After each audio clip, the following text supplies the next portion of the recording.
led Bibiani Gold Stars and Kumasi Asante Kotoko to the presidency. Sporty FM. Now, when they got to the presidency, certain revelations were made. Nathan, say revelations. Revelations. Okay, we want to make it English. Okay. Certain revelations were made. Thank you very much, Nathan.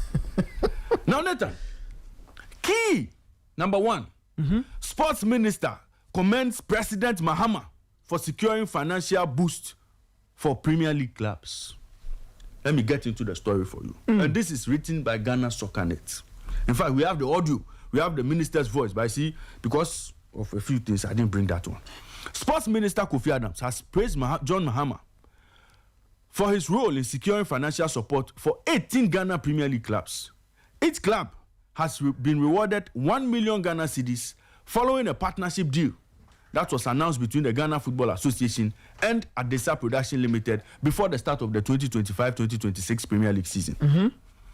Mr. Adams revealed that the package was made possible by President Mahama's direct intervention at cabinet level, mobilizing both public and private funding. Let me take this line again.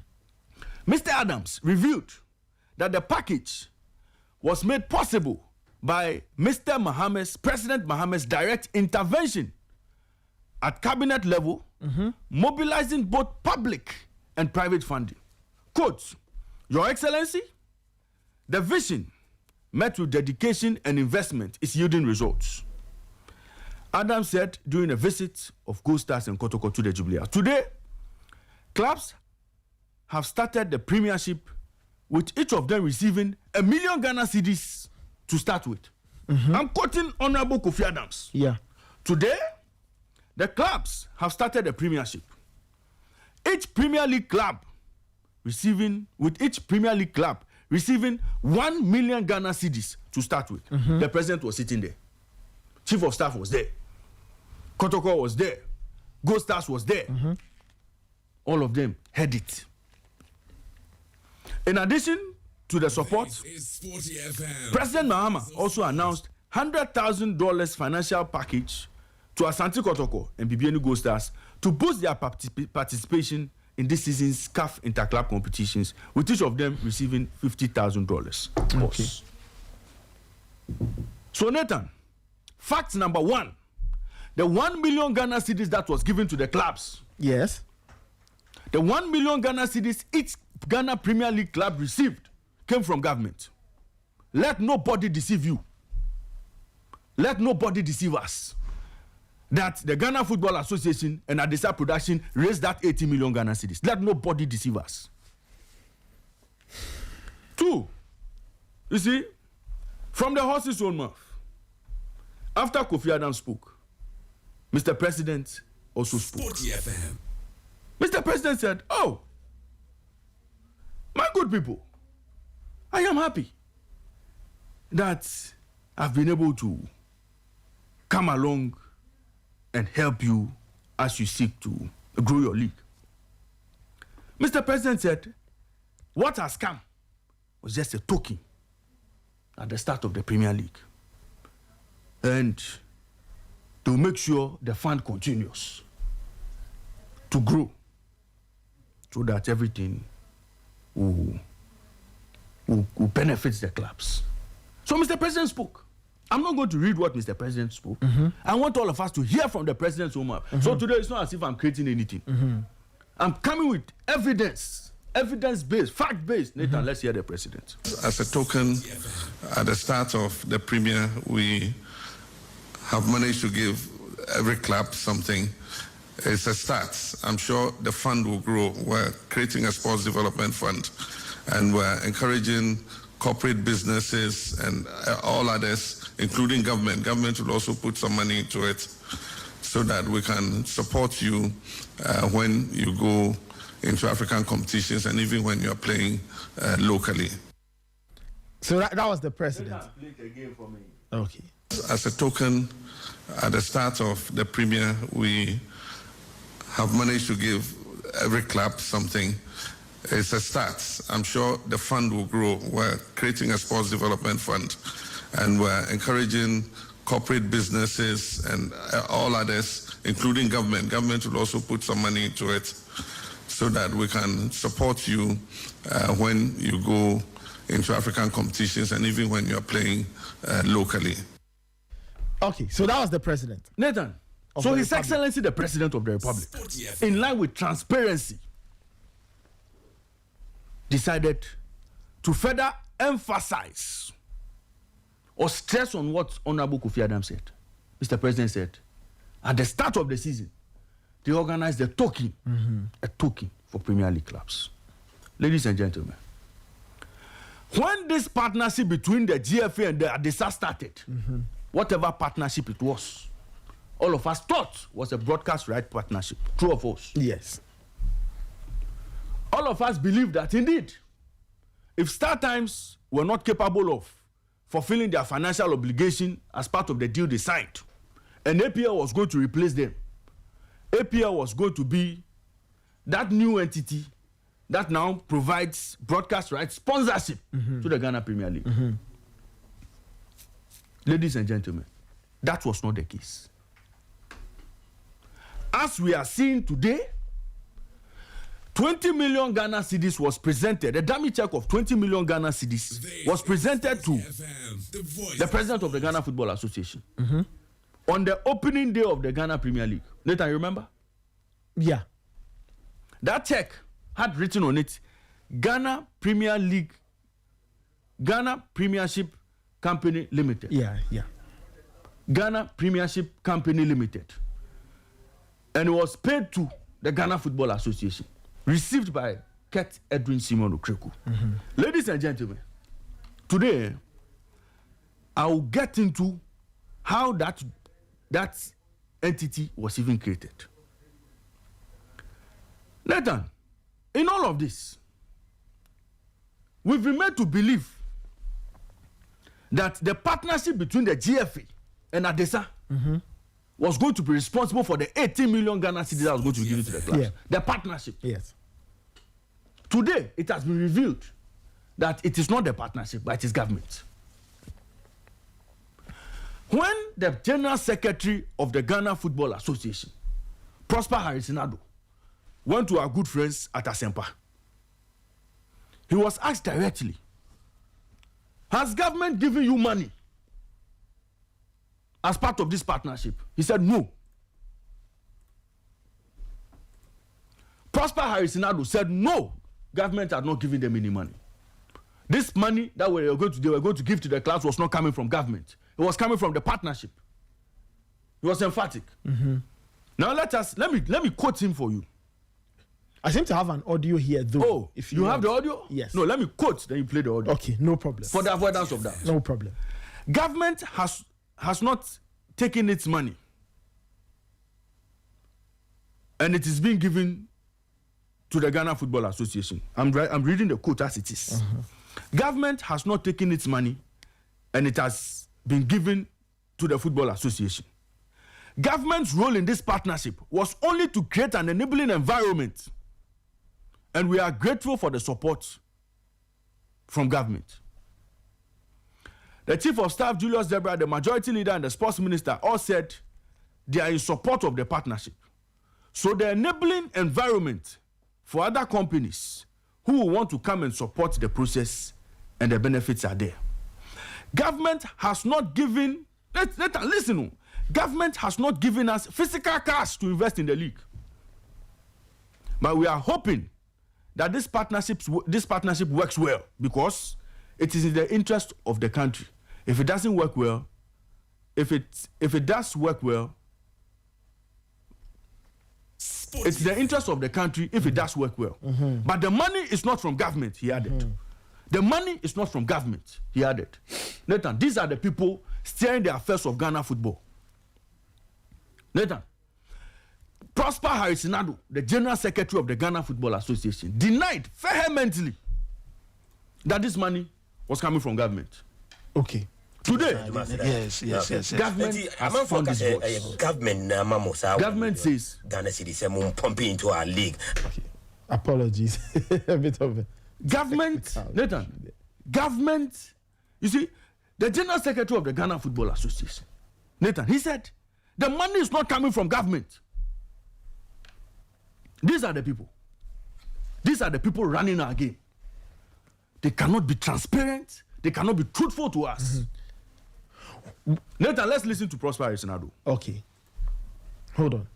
We'll listen And he to spoke. Prosper. He spoke on Asempa FM. He was on Asempa FM. So when he spoke 3. Yes. So When the he finishes, credit. we'll translate it into Okay. English. The credit is to Asempa FM. So that's where Mr. Prosper Harrisinado was speaking. Nathan, let's listen. Yes. And a man for a government Mamosa 1 million Ghana cedis pumping into our league as a manifesto promise. And also be Yano. No. And yet, say government of a government scanner or the Maya. Like that, no. And the government rule near the end. Government rule is a government is creating the enabling environment, and we are grateful for the support from the government. Okay. The chief of staff was there, the majority leader was there, the minister was there, and they also almost speeches. They were saying say they are throwing their full support on it. So the enabling environment for companies. Yes. All right. So that's Prosper Harrisinado. Has it ended? Yeah, it's ended. Oh, okay. It's ended. It's like repeating itself. Okay. There was a further part I wanted them to hear him say that the money is not from. But this is even enough. Okay. He says government is creating the enabling environment, but government is not giving the money. Imota, I hope you gave me the last part where he said the money is not coming from government. I wish that part also came, but it is a fact that indeed he said the money was not coming from government. Nathan, alas, you see, that is why they tell you that look, the wind will blow and the chicken's trophy will be exposed. Nathan, now have you seen? What's the meaning of this? Nathan, the wind has blown finally. Government has come out to tell us that the 1 million Ghana cedis came from government. Nathan, do you know what is dangerous about this whole thing? What's the dangerous part? The FA and Adisa have gone to form a joint venture with our money. So the funds that government gave to the clubs, they quickly went to form a company. Okay. And why would they do that? Nathan, a joint venture for the Ghana Football Association and Adisa. Now, when they took the money from government, they want to put it in their company. And then they wrote a check. Ghana Premiership Company Limited. They wrote the check and gave it to the GFA to go and share to the clubs. Okay. So the money they took from government, it didn't go straight to the GFA for disbursement. It now went to a company that the Ghana Football Association and Adisa Partnership Limited, Adisa Production Limited, a company they formed. That is the partnership they are talking about. The money went there.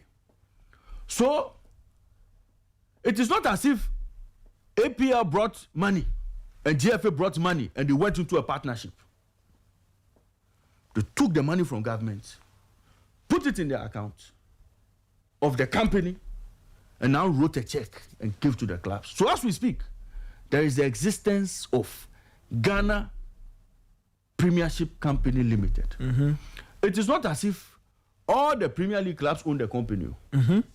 So that you say, oh, that is the model for autonomous league. No. That company has 5 board of directors. 3 from the GFA. Yes. The president, the vice president, and the general secretary. Then the 2 others. The chairman of Adisa Production and 1 lawyer. Okay, so there are 5 people there. 3 of them from the FA, as you said. The president, The president, the vice president, and the general secretary. And the general secretary. Okay. Then the chairman and a lawyer. The chairman of which entity? The chairman of APL. APL. Okay. Now, income generated from this entity. And you see, Nathan, let me take you up again. So the GFA and the Adisa formed the company. Yeah. The company that they formed is supposed to be a joint venture. The aim is to create content, do production, and then distribution and marketing as well. That is how the JV is supposed to operate. Okay, that's how that joint venture is supposed to operate. Content creation, production, distribution, and marketing. Okay. They move on to state how income generated will be shared. According to this model, this JV, income generated will be shared 60-40. 60-40. Between who and who? Between GFA and Adesa. Okay. The GFA says that it intends to share the proceeds as top-ups to the 1 million Ghana cedis each club will be receiving. Okay, so any money that is made from their partnership with APL, anything that comes 60-40 will be shared 60-40. Mind you, the main aim here is to do what? Create content, do production, do distribution and market. Take note of those three things they say they want to do. Yes. So whatever income is generated will be split 60-40 Okay. between Adesa and the GFA.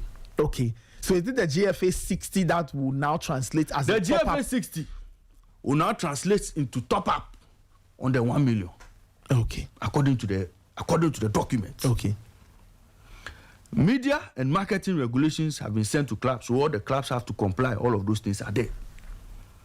All the things the clubs have to do, every game, the sponsorship, marketing, panel, all those things are there. Live matches, clubs are expected to have at least 5,000 attendance. All of those things are in the documents. Then they speak about what they intend to do over the next few years and all. So Nathan, revenue is what that company is going to receive from content creation, from distribution, marketing, and whatever. The question you ask now is, that money that government gave them, how did it now go into the joint venture? How did it now sit in the joint venture partnership? Is it revenue? Is it revenue from content creation? Is it revenue from production? Is it revenue from distribution and marketing? No. So how that money even ended up to be disbursed as coming from Ghana Premiership Company Limited is problematic. If government was giving support to clubs, from government to GFA, from government to GFA, GFA to the clubs. Yes. Why did the money have to take that route? So that today, a dummy check was presented in the full glare of everybody. Ghana Premiership Company Limited were now giving money that they collected from the state to the GFA to go and give to clubs. Did they have to go through that other leg? No. Because clearly, that joint venture that has been established has its clear business objects. Whatever sponsorship they would get from the work they are doing is different. Content creation, production. So Nathan, we're even asking a question that, look, if the GFA have gone into this production agreement, partnership, and are hoping to use the works of this partnership to generate revenue. Good deal, good initiative. It's fair, it's nice, it's great, it helps.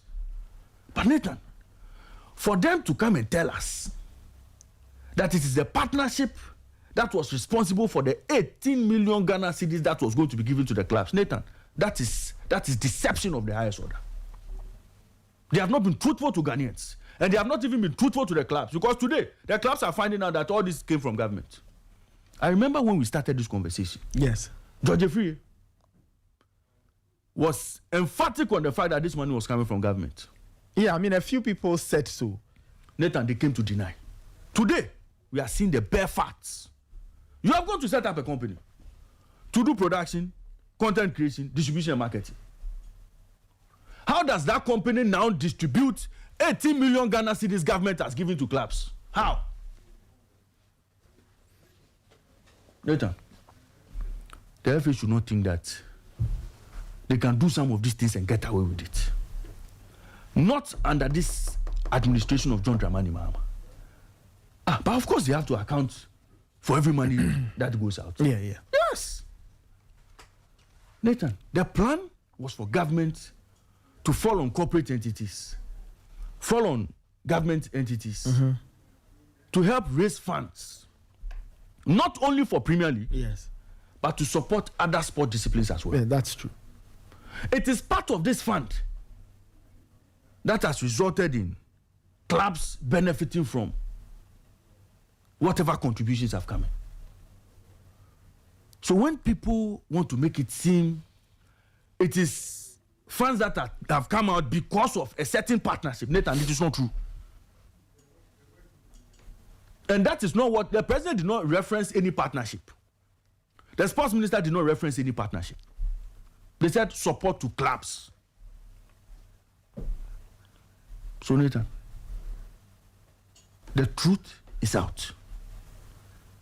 Adesa did not bring 80 million. GFA did not bring 80 million. That partnership did not bring 80 million. That partnership did not give birth to 20 million. It is government. It is government. The government of Ghana that gave Premier League clubs 18 million Ghana cedis. And that 2 million on top, I'm sure it will do other matters. So Nathan, these are the facts on the ground. Let nobody deceive anybody. And if the FA is not ready to speak the truth, today the sports minister and the president have spoken the truth. And we now know the truth. Nathan, give me the president again. He said they've given them a token at the start of the Premier League. As a token, at the start of the Premier, we have managed to give every club something. It's a start. I'm sure the fund will grow. We're creating a sports development fund, and we're encouraging corporate businesses and all others, including government. Government will also put some money into it so that we can support you when you go into African competitions and even when you're playing locally. All right, so Sporty FM. Nathan, yeah, Ray. the president has spoken. Now, Nathan, when all of these things started, around the 80 million Ghana cedis, and we spoke to Prosper Harrison, and Asempa FM spoke to Prosper Harrison, he denied that government wasn't giving them any money. Let's listen to Prosper. The processes are there, and then the benefits are there for you, so that you support to push our football forward. The government, no, physical casemon in fine league. Debbie. Oh, okay.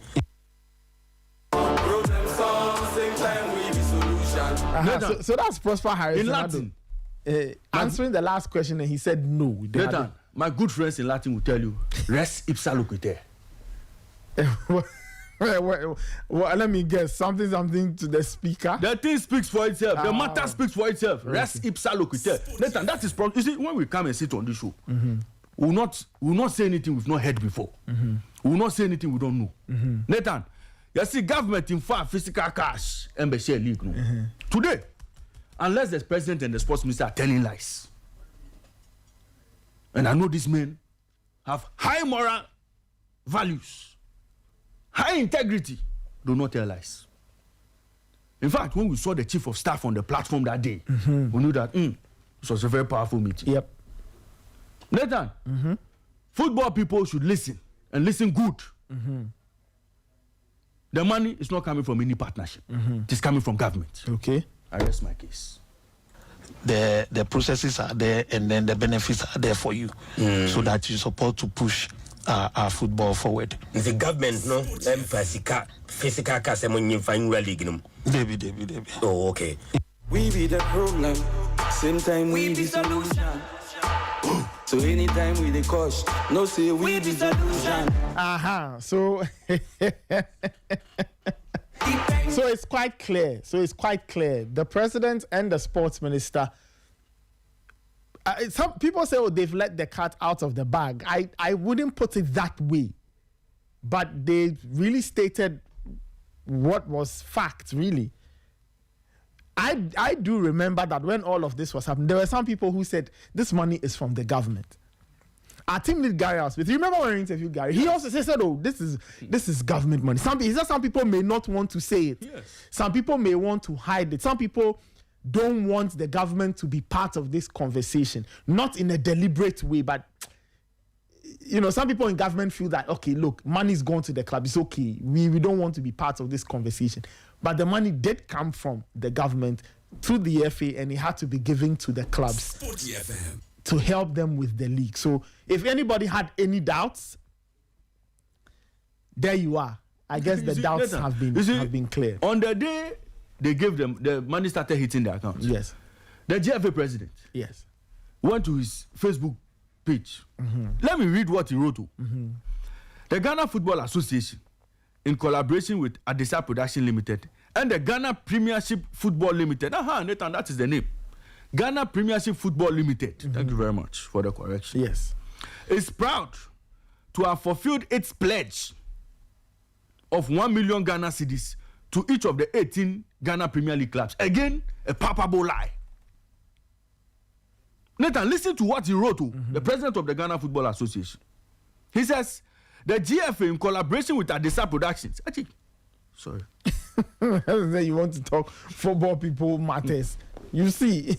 And the Ghana Premiership Football Limited is proud to have fulfilled its pledge.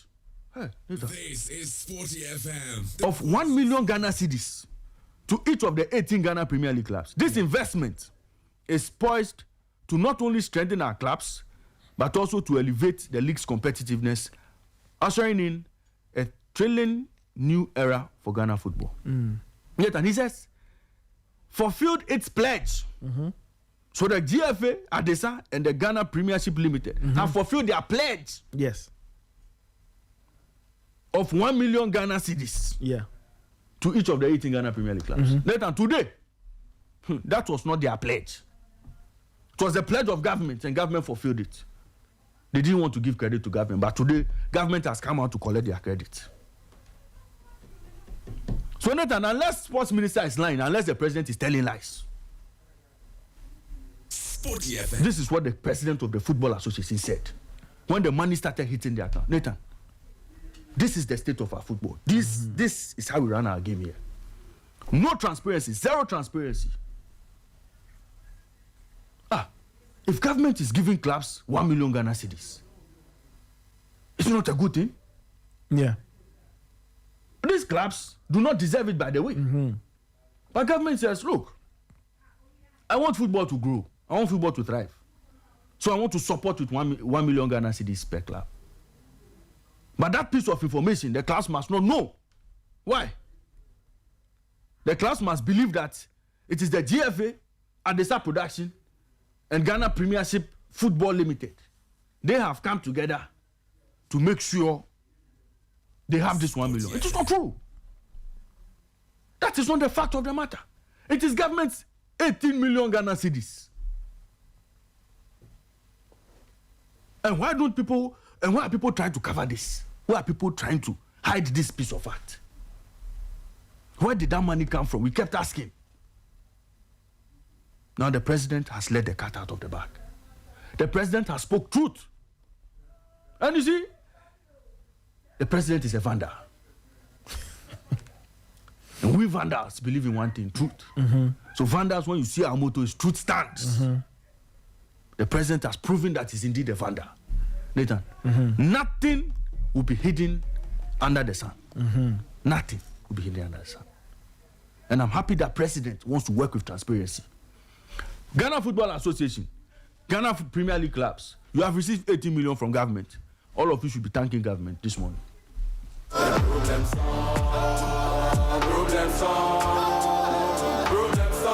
same time we be solution. Kolonile no kwa mwagyo, timien loeje loko na nyayo. Ni mien fe la ni Giorgio ya no fo e kojo besi adano nyodo. All right, 5 minutes to 8. So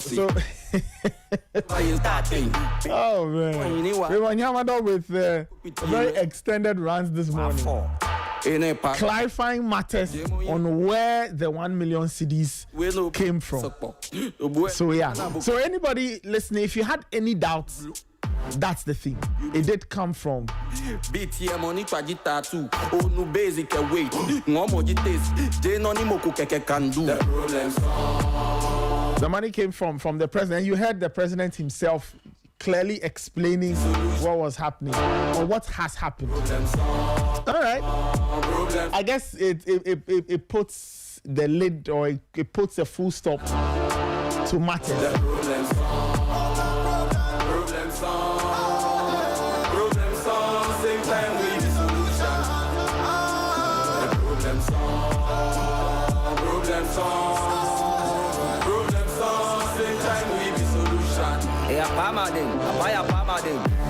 Upness, shit. Bandu. 7:56. This is still the Sporty Breakfast. It's been a very interesting weekend. It was a very intense weekend of sport. Ghana Premier League. You had Ghanaian clubs on the continent. You had some national teams taking part in some qualifiers and competitions. And then you had European football. And then you also had World Athletics Championship. The championships coming to a close in Japan. So a very, very, very, very loaded weekend. Remember that later this morning, Total English Football will be on. Yvonne Woyome will be here with her team to dissect the high points from the weekend's serving of the Premier League. Really, really interesting stuff happening in the Premier League. They'll get through all of that. Yeah, I mean, you can send in your comments, 054-257-1061. We'll talk about the Ghana Premier League in a second.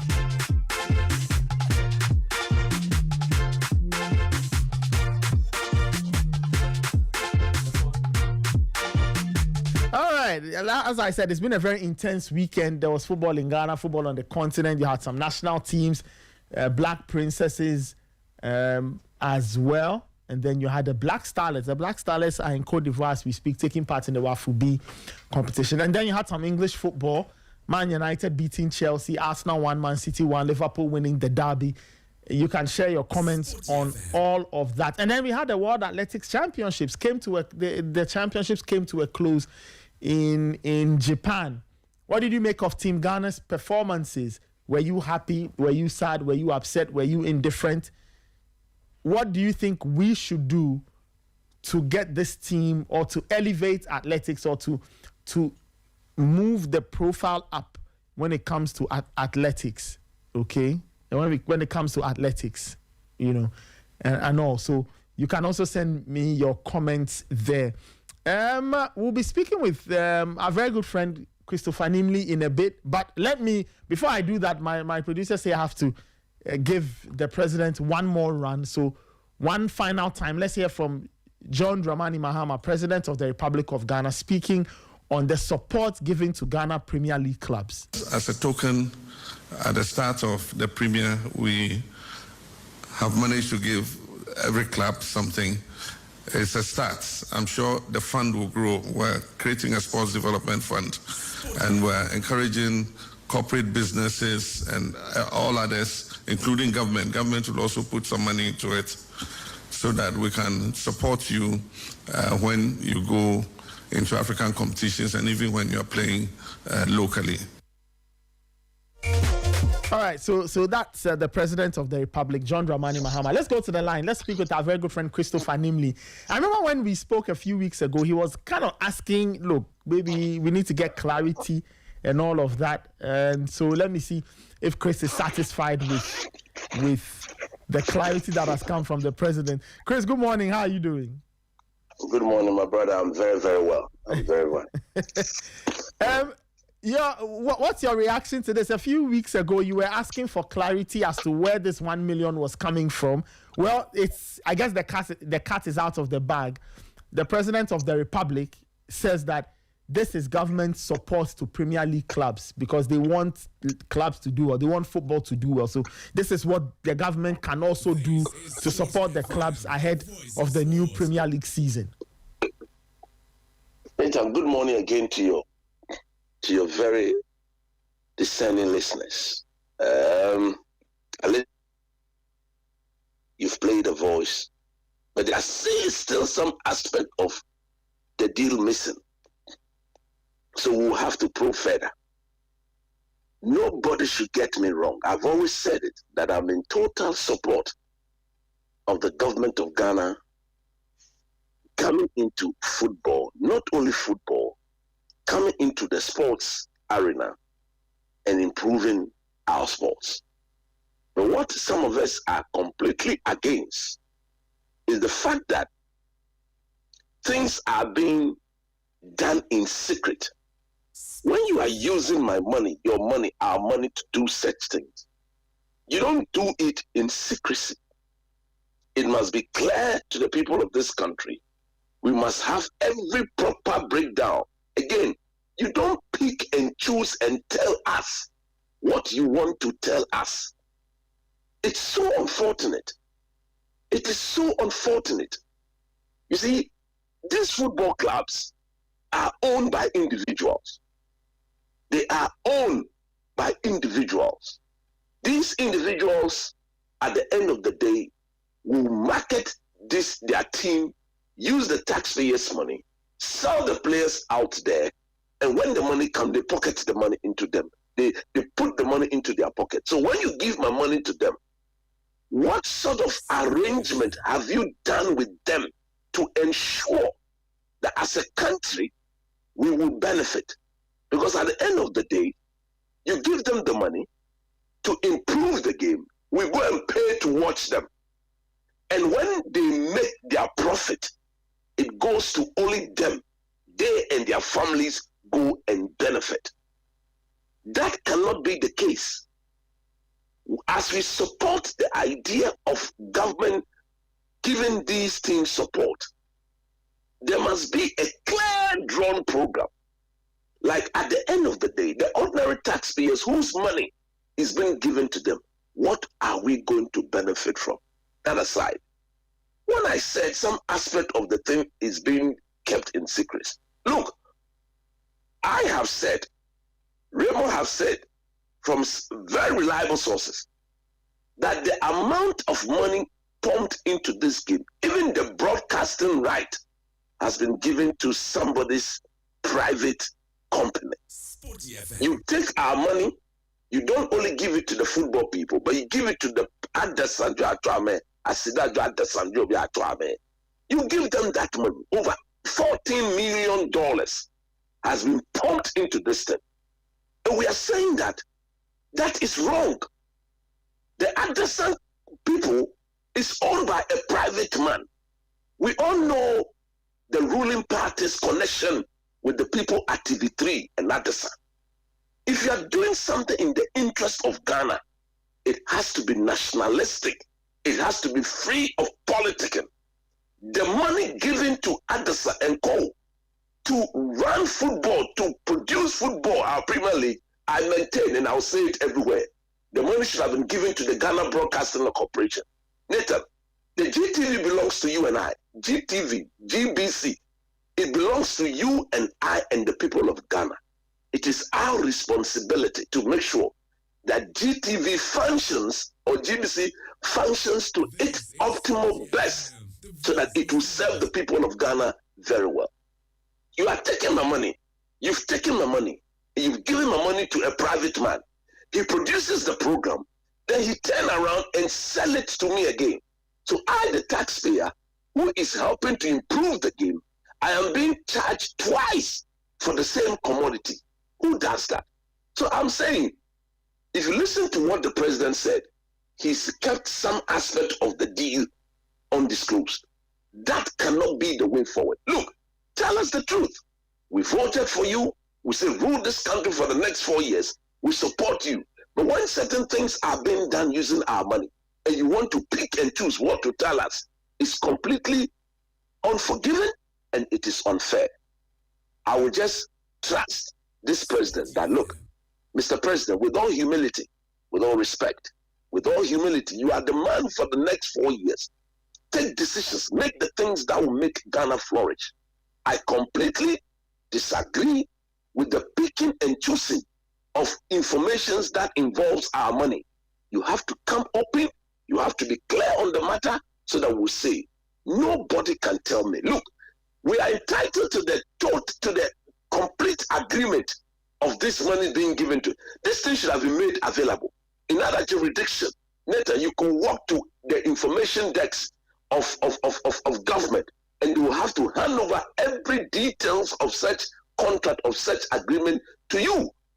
And it must be made clear to the people of this country. What we are saying is that we are not against supporting the clubs to get them to what perform.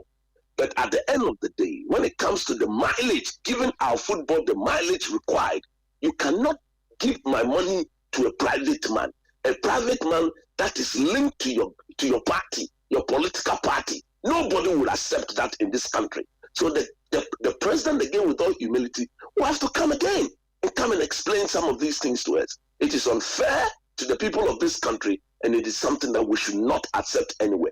That money should have been given to GBC. GBC is ours. We own GBC. GBC is to serve the people of Ghana. If you have my money, you give it to my broadcasting corporation and let them serve me and serve the people of Ghana in wholesome and completely. Again, you've given money to football people. Our athletes are out there, some of them doing so well. Up to now, Nathan, I stand to be corrected. Up to now, it's a pick and choose thing. Look, we are spending too much money on football. Too much money on football. I repeat, I'm a football person, but I'm a holistic sports person. We are spending too much money on football, and the other sporting events are being left to struggle. Look at Rose. Look at the lady at the World Athletics. Look at how well she has done. Look at Azamati and Co. These guys now should be put on a permanent side. They will go and they will struggle all by themselves. When it is time to represent Ghana, they will come and represent our country, go to these athletics events and go and make us proud. And as a country, we treat them anyhow. So it is a humble appeal to the government of the day. Honorable Kofi Adams, my boss, please, through your master, the president of the day, begin to draw the president's attention to some of these things. It is so very, very important. And again, some of us are calling and hoping that we'll meet with the minister. The money that the Black Stars people are getting, not the players, so the $8,000 to $4,000, that $4,000, Nathan, is too much for somebody who carries cones and arranges beeps. It is too much money for somebody who organizes the press conference. Like you say, for example, if Henry Asante organizes a press conference, he sits by Otuado after the game, before and after the game, before and after the game, 2 games, he was taking $16,000. Now he's been reduced to $8,000. Hey, if the American man gives you $100, if you don't take care, he will never give you money again for the next 2 years. He believes that he's giving you $100 and that is more than enough to take care of you for the next 2 years. You have to go and work and make your money. These are people who are on permanent salaries of the FA and from their teams. When the Black Stars comes around and they come around, they should just be given per diem. Look, some of us, we will push this thing. We will push this thing with the last blood in our body. That people are being exploited. Look, I went to Tumu. Let me tell you something. Maybe before that I can go. I went to Tumu about 3-4 months ago. What I saw with my eyes when I went with my brother Tyru Fentru to go and do a sporting organized event. Look, what I saw with my eyes, the sort of pain, people there, the living conditions of these people, the schools, no school, nothing for the children to sit on. Then you go and dish out, you see, you go and be giving free money like that. Look, Ghana, the waste in our system, the way people are exploring and exploiting this country is beyond measure. We are calling upon the minister, we are calling upon the president that they should put into measures, clear measures, why some of these things should be stopped. But for me, look, I'm not happy. I'm not the only person who is not happy. So many Ghanaians are not happy with what the president said yesterday. You cannot pick and choose to give or to bring information that you think we should know, especially when our money, our sweat, and everything involving us is involved. You give my money to the private man linked to your party because of what? Whilst Mind Broadcasting Corporation is there, and GBC is suffering. GBC is suffering. You cannot give the money to GBC. You give it to Addison. Who doesn't know the link between TV3, Addison, and the ruling party? Football should not be on partisan base. It should be nationalistic, and all aspects of it should be handled as such, my brother. All right, Chris, thank you for your comments. Thank you so much. I'm sure we'll speak again soon, and enjoy the holiday. Thank you very much, my brother. Okay, all right, Chris, thank you so much. That was Christopher Nimley there, sharing his thoughts. He says, okay, so even though disclosure has been made, he would have expected the president to give us further details, right? I don't know whether it's in the president's bosom to give details of a broadcast arrangement, Ray. I don't know whether that's in the president's bosom. No. I think that's in the GFA's bosom, rather. Yeah, so, well, I don't know the details of whatever production deal they signed with APL. I don't have the details. And I don't know about funding of APL. I don't know where they are getting their funding from. But I know Coach Chris has his own sources. So he would have his facts as well. So if there are details surrounding that broadcast right deal, it would sit between the FA, APL, and possibly the clubs. That is if they are informed, or if they are part of the discussion. So if the state, that's what I'm saying, if the state is part of the production or broadcast rights issues, if the state is, then it would make sense that maybe the state broadcaster is considered. Maybe that would be the ideal situation. That's what I'm saying. If it is the state, but those details are not clear. The involvement of the state, as we know it, is with regard to the clubs. They have given the clubs money. That one we know for a fact. In terms of what we see on TV and what we would see, maybe if there needs to be further and better particulars on that, maybe we can call for that. But otherwise, Nathan, I think that what the FA and APL have gone into, if they have their own arrangements with regard to that company they've gone to create, to do content creation, to do production, to do marketing and distribution, if that is the vehicle, then obviously clubs stand the chance of benefiting from whatever fruits that partnership will bear. That one is there. But government is not funding that partnership as far as we are concerned. And so they cannot go and lift government's funds, go and put it in that partnership and come and tell football clubs that is the partnership that give birth to that money. That one will not agree. And that is my point this morning. All right, 8:14. Okay, I think we should open the phone lines.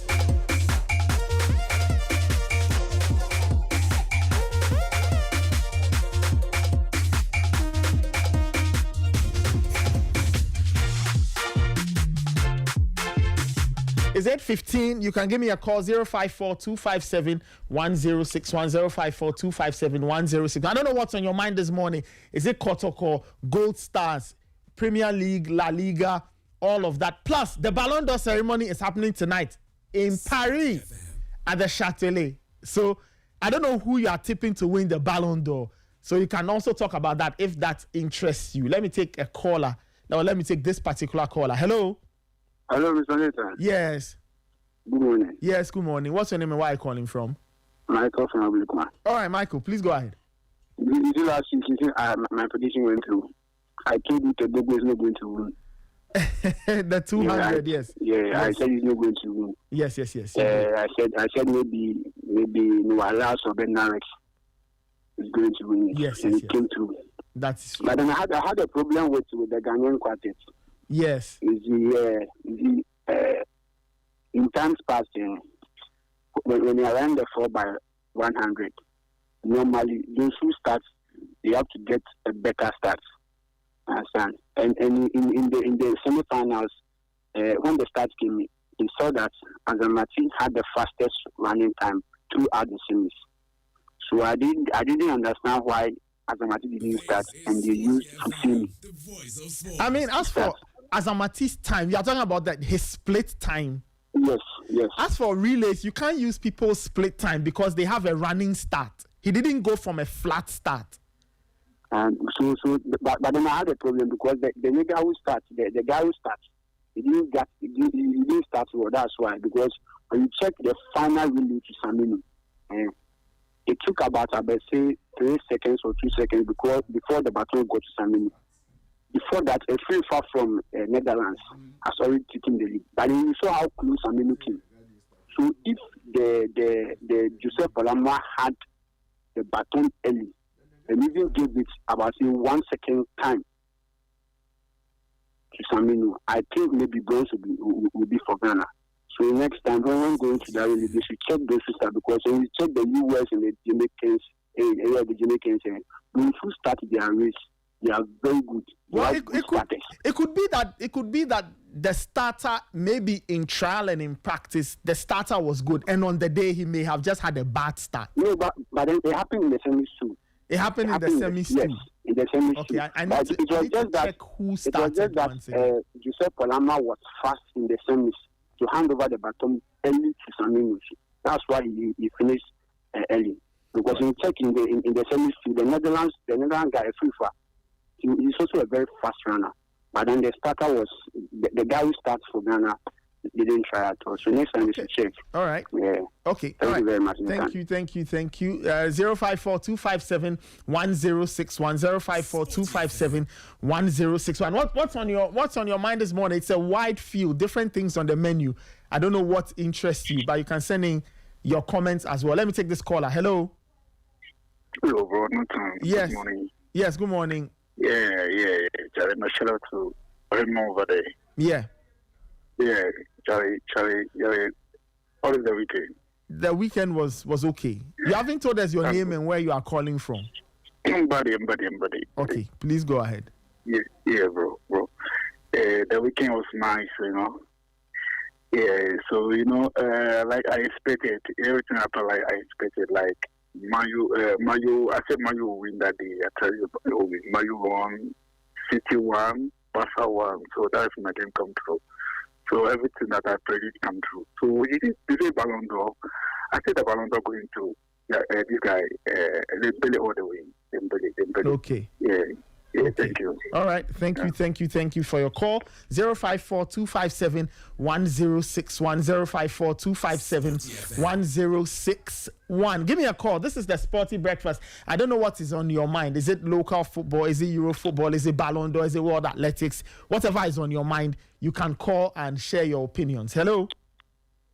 Yeah, Nathan, good morning. Yes, good morning. What's your name and where are you calling from? Yeah, Abu. Sorry? Abu Mohammed from Japan. All right, please go ahead. Yes. You see, when people speak and they are that comfortable and they are relaxing, I don't believe them. When the guy was saying, "Oh, the government did not give any money," you see how he relaxed as if he's speaking the truth. When I told my sister that, Raymond, if he stays like this, I can take bullets from him. For him, and he said because I'm controversial. Is Raymond controversial? Yep. Raymond, is he controversial? You're asking about if Raymond is controversial. Yes. I don't think he is. He does his work. Because when I express my like for him, and I also because I'm controversial, that's why I always like controversial. So what he's doing, is it controversial or he's speaking the truth? He's putting people on their toes. Okay, far from that. Now, Lamine Yamal, this guy looks like an orphan. This guy is the Ballon d'Or winner. It's like people don't want to speak the truth because he's young. Anytime people speak, they say, oh, he's young, it's like this, he needs a lot of years to go. So if he is young and he deserves it, you don't want to give it to him. People cry for Dembele. And people even wanted they wanted him to excel in the final of the World Cup, Club World Cup. And you see what happened. It is so nature has exposed those who won Dembele to win the Ballon d'Or. You cannot ignore Lamine Yamal. Anytime you speak, anybody you mention that deserves the Ballon d'Or, you will still mention Lamine Yamal. So the fact that you cannot ignore that boy, he is the Ballon d'Or winner. And they are saying there are certain technicalities that people water. They should also include the public opinion. That's the final delivery. We watch it. But the point is that you watch, but only 100 people get to vote for it. So they should also consider those who watch. They should consider that and give some percentage. They should not only based on technicality. How many of us talk about technical? No, it's not. You see, the thing, it's not based on. There's a clear criteria on how the Ballon d'Or is given. I've read that criteria so many times. I understand though. Then I'm also saying they should also include you want them to include a public vote. Yes, as well. Okay. Well, because they do all that for the public. So if you say the whole public should vote, at the end of the day, they will vote for Lamine Yamal. So why wouldn't you a group of people do their technical things in some corner? No, it's actually a group of 100 journalists. That's all. Yes. But at the end of the day, you come out for the public to see what you people do in the corner. And that seeing is what we saw on the pitch. So based on that, that's why we are doing our judgment. So if you are saying some technicalities involved, they should also consider the eyeballs who are saying, we will watch that, we are not technical people. But when they come to the field, we don't see technicalities. We only see entertainment, and that's what we want.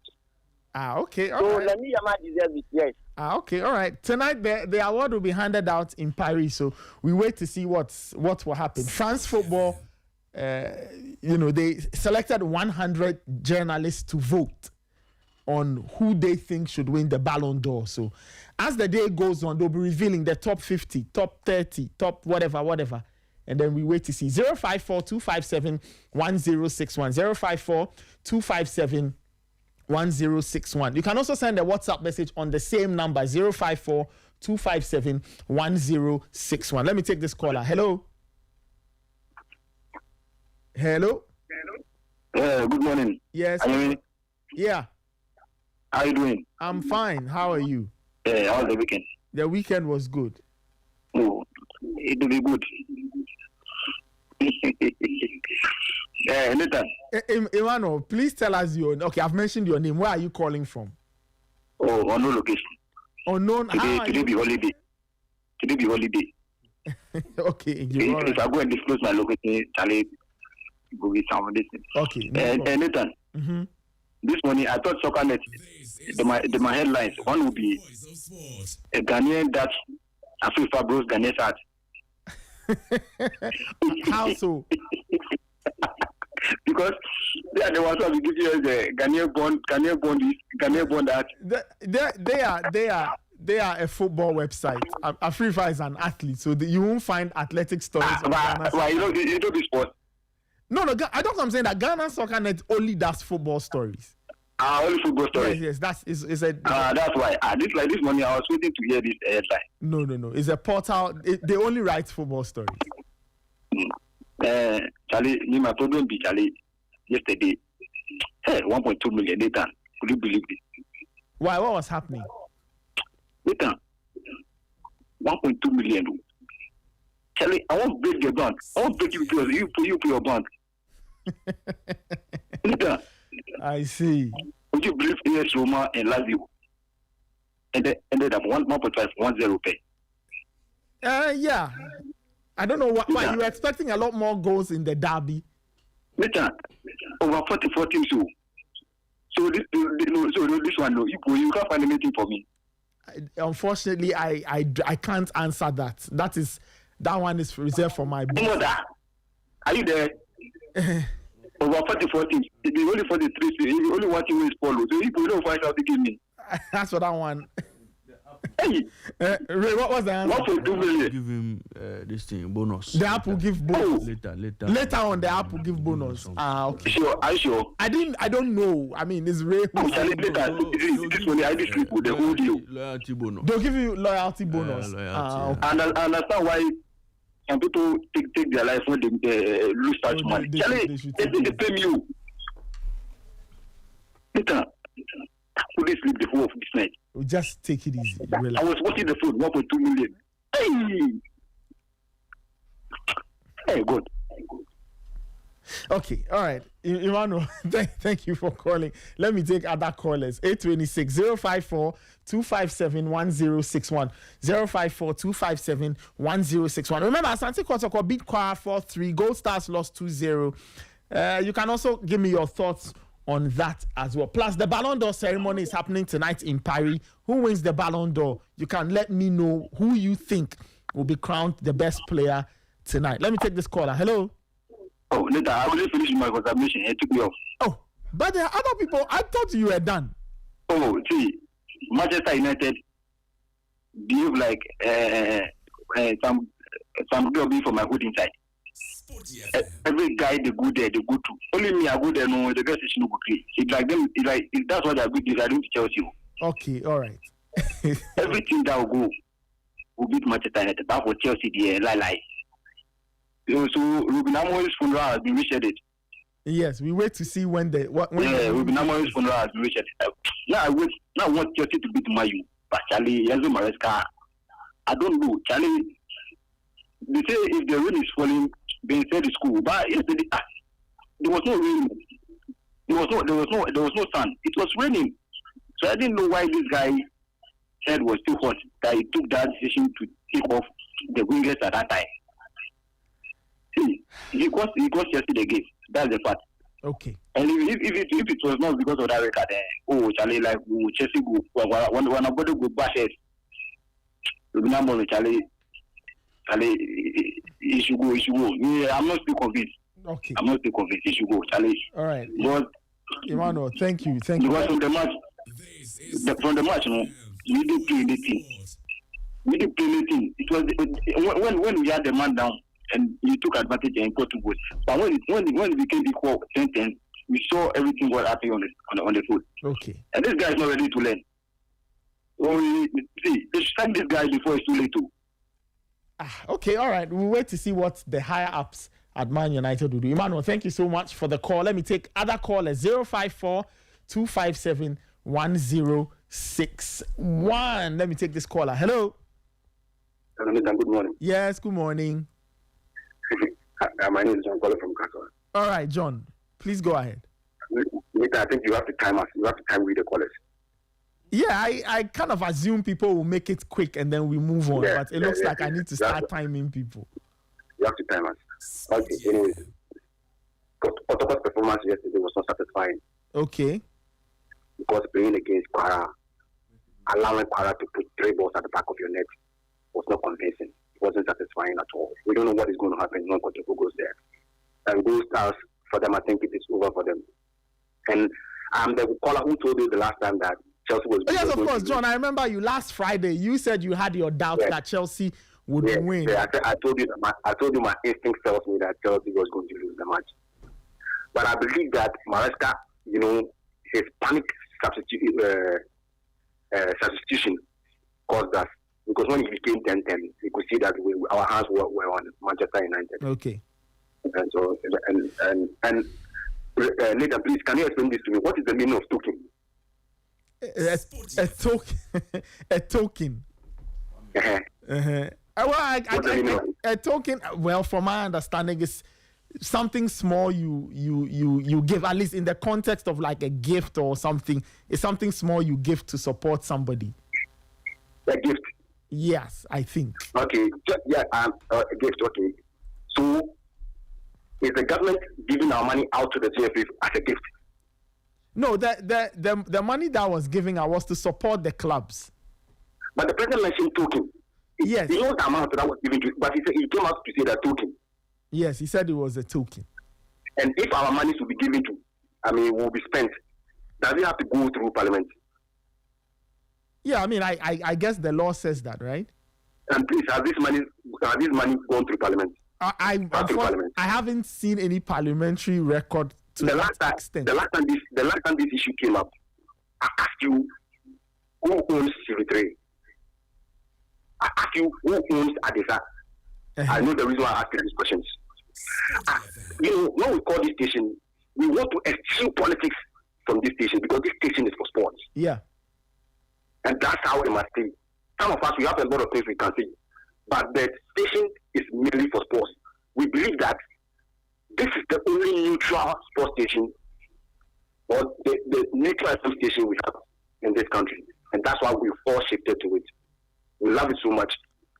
Journalists that try to do politics on stations must stop. When this happened, I asked you the meaning of the owner of Adisa and the owner of TV3. I knew the reason why I asked this question. For me, I still believe that the president is hiding something. And let me say this, the frog is alive, so we think it is short. It will die, and we know that it is all. Thank you, Nathan. All right, thank you. Thank you so much. Let's take a few more calls, and then we can proceed with the show. We also have some WhatsApp messages, so we'll go through a lot of the WhatsApp messages, and then we try and touch on different things to touch on, right? So we can take quick comments on a number of different things that have happened so far. Let me take this caller. Hello? Hello? Hello? Oh, okay. All right. 054-257-1061. I think we have a call on the line. Hello? Hello, Nathan. Yes. Good morning. Yes, good morning. What's your name and where are you calling from? I'm Eric. Eric from Ashama. All right, please go ahead. Well, I was the guy that met you at the Tema Food Festival yesterday. Yes, Eric, how are you doing? I'm doing great. Wonderful. Shout out to everybody who was at the Tema Food Festival yesterday. Yeah, it was amazing. It was fun. You guys really did a great job. And still, I'll be waiting for my vessel. All right, Eric, please go ahead. Oh, okay. I was about the Kotoko game. Like, I was really, really disappointed when I heard it was 4-2. I thought like, oh, okay, then we could do something. But 4-3, yeah, this Kotoko team, I'm not sure they are going to qualify because allowing this team to score 3 goals in your home turf is very bad. It's very bad. I don't know. They really and about the Jomama, the president and the GFA. Yes. I think what they are doing. As for me, I think it's a laudable idea to, but maybe the way they are how they are trying to put the money, that is maybe a bit off. So maybe we need more explanation on it. But honestly, I feel it will go a long way to help our clubs, local clubs, so they can thrive well at because if you look into the Ghana Premier League clubs, they are Ghanaians. The players that play for them, they pay tax. They have family members and all that. So if the government is trying to support them with that money, it shouldn't be a big deal. Because as for me, I have a cousin who played in the Ghana Premier League. So I think, it favors me too. So I think maybe they should find a way to really communicate to us how the deal is being done. Like what Raymond said, is it a viewership package or what? Let us be clear on that. Saying token is not like, it doesn't sound well. It won't sound well with anybody. So I hope they come out and give us clarity on that. Okay. Yeah. So right. Thanks. Thank you so much. And big ups to Nathan, Raymond too, and all the crew. All right. Thank you so much. Best. All right. Thank you so much. Let's take one final caller, and then we proceed. We have a lot of WhatsApp messages to go through as well. 054-257-1061, 054-257-1061. Let's take the final caller, and then we can proceed with the rest of the show. Hello. Yeah, hello, Nathan. Good morning to you and your colleagues. All right, good morning. What's your name and where are you calling from, please? Well, I'm Benjamin, calling from Kaswa. All right, please go ahead. All right, so Nathan, you are the host of the Sporty Breakfast. And so if clients or products do not bring their services, you can render it for them, right? Yes, I would think so. Exactly. So if you have a government who has a sports ministry, it's about how the respective associations brand themselves to attract the attention of government. And so if you have football, or let's say the football association or the football fraternity branding themselves, or probably it being the major sporting event or activity that attracts Ghanaians, obviously government wants to pump money into it. So if government decides to support clubs, I mean, it's up to the other disciplines to also rebrand themselves or reposition themselves to attract the government to support them. Okay. Government has a lot of disciplines to look at. If you go to even the creative arts, a lot of them, they were even having challenges or difficulties as to why government is not looking at the cultural aspect. Or this, the musicians are also complaining, the actors and whatever, they are also complaining. So if you have football branded themselves and government identifying it as one of the major industries that we have to invest in, government invests in it, and we are complaining. Now, I don't know what we want government to do. And it's about time we depoliticize everything. All right? It is not always, it's not important for us to politicize everything. If government is supporting football clubs, we are all home, we are watching these games, we are happy. We complained last season that we were not getting these games to watch on TV. Now today, a government comes, starts to pump money into it for us to have access to the game. We are complaining. I mean, we are making things difficult. Let us advise the other disciplines to reposition themselves, to attract government to support them. We always politicize everything. I mean, we know Christopher Nimley is NPP, but sometimes you shouldn't be politicizing everything. But then we are also going into the same arena of politics, right? So no, I'm apolitical. For me, I'm apolitical. But whatever I'm saying, you see, I get it. But you see, now to introduce that angle, almost like it muddies everything. So I understand you may not agree with Christopher Nimley's stance. That is fair.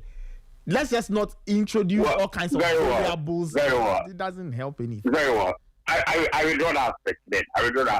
But for me, I believe that for us to watch the football from the comfort of our homes is something we have to commend the government. Now, looking at giving the deal to Adesa Production, we don't know the deal that went behind the scenes.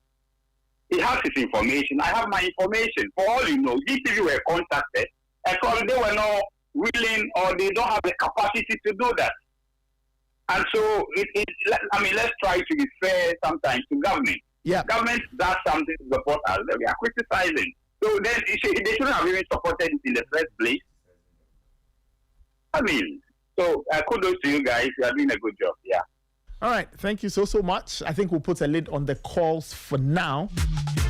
All right. Let me go through some of the WhatsApp messages that have come in on 054-257-1061. This one says, please tell Chris Nimley to file an RTI request demanding for the details of the government's GFA Adesa deal. It's a straightforward process, okay? Kofi from Broadcasting says, I wonder why any government can give money to football clubs, which are private businesses of certain individuals. Imagine the UK government giving free money to Chelsea, Arsenal, Spurs, etc. that are owned by individuals.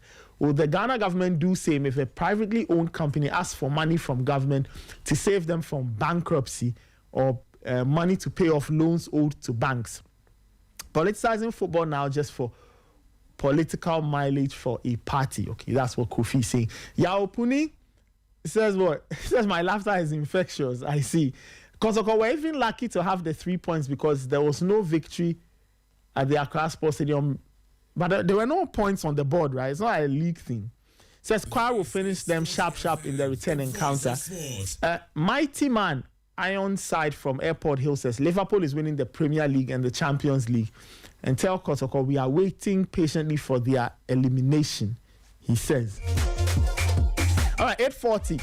Well, I guess I don't know where we should start from. Maybe that. Let's start from that point. We've mentioned Kotoko's elimination. Ray, just quick thoughts. I'm sure we'll get the others to join. Quick thoughts on the two results. One very, I think, almost sealed one, and the other one a very shaky result. Nathan, GS Kabili beating Gold Stars just tells us the level of our league. Our champions cannot stand the might of some of the best teams on the continent. Sporty FM. That is a problem. It speaks to player quality, speaks to how organized we are as a football club. It raises all sorts of concerns, okay, with regard to how our league rubs shoulders with some of the top leagues. These are our champions. And if not for anything at all, you would expect them to at least go into a game and end the game with a face-saving draw against a team that is known on the continent, okay? A team that is known to be a decent side. But that has been the story of all our champions. Last season it was Samatex. They went into Africa. They were all over the place. There's a lot more work that has to be done, especially in terms of player quality. You look at that GS Kabili side yesterday, on Saturday, and Nathan, they have quality all over the field. They are very decent players in almost every position. And these are players who seem to do the very basic things in football.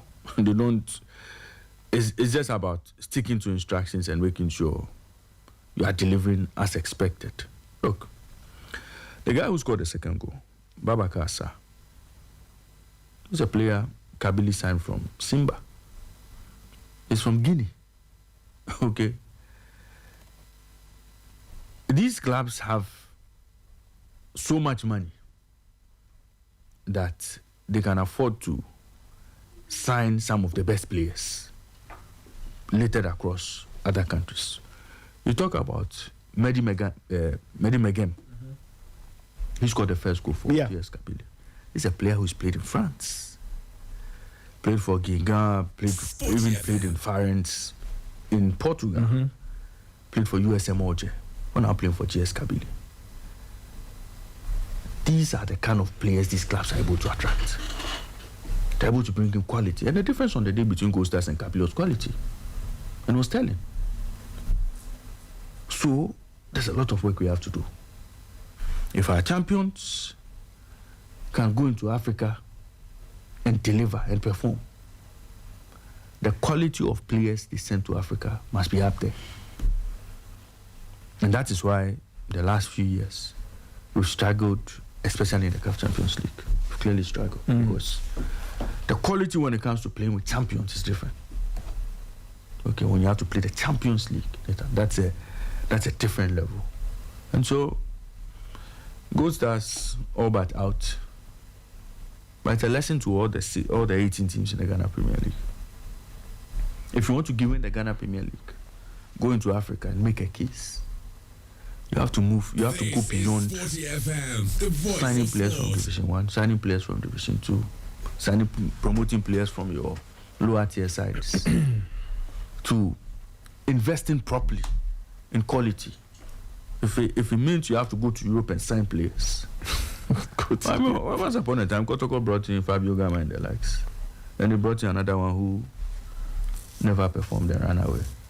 They brought another one after Gama. They brought another Brazilian boy. He struggled and he himself ran away. You know, I mean, using Sundowns and all, the kind of investments they do. Ali, the kind of investments they do, the quality of players they bring in. So later, at that level, we can't compete. At that level, we can't compete. And that's why I said, well, Gold Stars should have just forfeited this game. Anyway, because look, over 2 legs, there's no way they were going to progress. Okay. Then you talk about Kwara and Kotoko. Both clubs are on the same level. Kwara Kotoko are at the same level. These two teams are not teams that on any day, at modern times in Africa, they are not teams you talk about as the top performers. We've seen all sorts of clubs eliminate Kotoko from CAF Champions League. We've seen all sorts of clubs, all sorts of funny sides.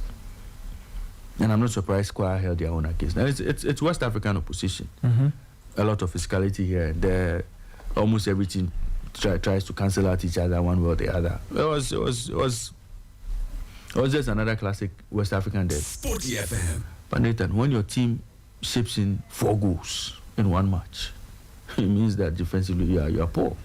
And if you concede 3 on any day defensively, you are not well organized. So we are possibly going to see this play out in the second leg. I'm sure Karim Zito would have a plan going into the second leg. Okay. I'm sure Sani would also figure out how he would set up his team. And in competitions like this, I think away goal is very important. Away goal is what decides yes. if there's a tie. I'm sure Kwara would be looking to outscore Kotoko in their next game. But whatever happens later, there are defensive frailties for both teams, and they have to fix it going into the second leg. Okay. Kotoko not out yet, but you see, my worry is that they don't have a comfortable lead going into this one. And Kwara will do all sorts of things when in the return leg in Nigeria. All sorts of things. And so Kotoko would have to find a way. Karim Zito has traveled well with Dreams in the last campaign in the Comfort Cup. He traveled well. Yeah. And so I'm expecting that based on that experience he's had, he'll be able to see Kotoko too. But I wouldn't be surprised if Kotoko fail to get past Kwara in Nigeria. It's going to be tough. Kotoko can do it. But not normally in situations like this, a lot of the things that you expect to happen on the football play don't happen. The game is won possibly off the pitch or even before the game, with all the things that happen with some of these African ties. So we wish Kotoko well. We hope that this slim advantage can see them through to the next stage. But I mean, you cannot be conceding 3 in your home game against an opponent like Kwara. You don't do that. I'll get to Michael Asaibedu in a second for his thoughts on the Kotoko result. Abigail Senator is joining us. Abigail, how are you doing? I'm very well, Nathan. You saw Gold Stars on Saturday. Yeah. What went wrong? Is it a lack of experience, what happened? Because I thought they had prepped well for this. Yes, we knew that this was going to be a tough ask, but to play at home and not find a goal to take to Algeria, it's just not good at all. What went wrong for Gold Stars? Listen, I don't know if that even with an almost empty stadium, they got overwhelmed by the moment. I don't know, but they played that game with so much respect for JS Kabylie. Of course, you can't take that away from them. In that space, they've been there. They know what it means to play in inter-club competitions. But if you are playing at home and you play with this level of jitteriness and discomfort, then it asks a lot of questions about your psyche and then the kind of quality that you have. I do agree that quality-wise is difficult. I remember someone asking me that and for our viewers, you can find some highlights of the game on our stream. I remember both on Saturday and Sunday, I got these foreign journalists that traveled with the teams asking me how many of our players are in the national team. And so it tells you that they think that if you get to play at this highest level on the continent, then it means that you have quality enough to make up your national team. They have it, and so they feel that if we are playing with people in this competition, then it means that they should be that good in the country to be able to get their players to that level. But unfortunately, both BBN Gold Stars and Kumasi Asante Kotoko at this point in time do not have any player with the senior national team. It's Emmanuel Enchi who's been in and out of the Black Stars at a certain point. So it clearly boiled down to quality. The quality on display by JS Kabylie was just too much for Gold Stars to withstand. And for them on the day, I agree with Pepon Manso on the aspect when he says that they were making too many mistakes. I didn't understand certain play at a point in time for being Gold Star. They looked as if they had not even played in the Premier League before. Is it the same side that literally won every other game at home and got most on the road to be able to win the Premier League? They didn't play like champions.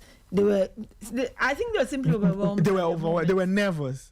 And some tactical decisions also didn't really sit well. You play at home and decide to play one top and allow Eduku to be stretched. We know Samson Eduku, no disrespect to him, but I feel that over time, some of these games, to use him, that strength and energy is not there like you would want to get from him some 2-3 seasons ago. Clearly, he needed help. He could have been paired up front. But what really killed me was about that Viviani Gold Stars defense. Nothing from Kelvin. He's a good defender and all of that. But on stages like this, you would need experience. And you cannot take that from this entertainer. But they were told that because he came back from Mecca not too long ago, he cannot start in this game. And you ask yourself, then why did he go on to train with the team?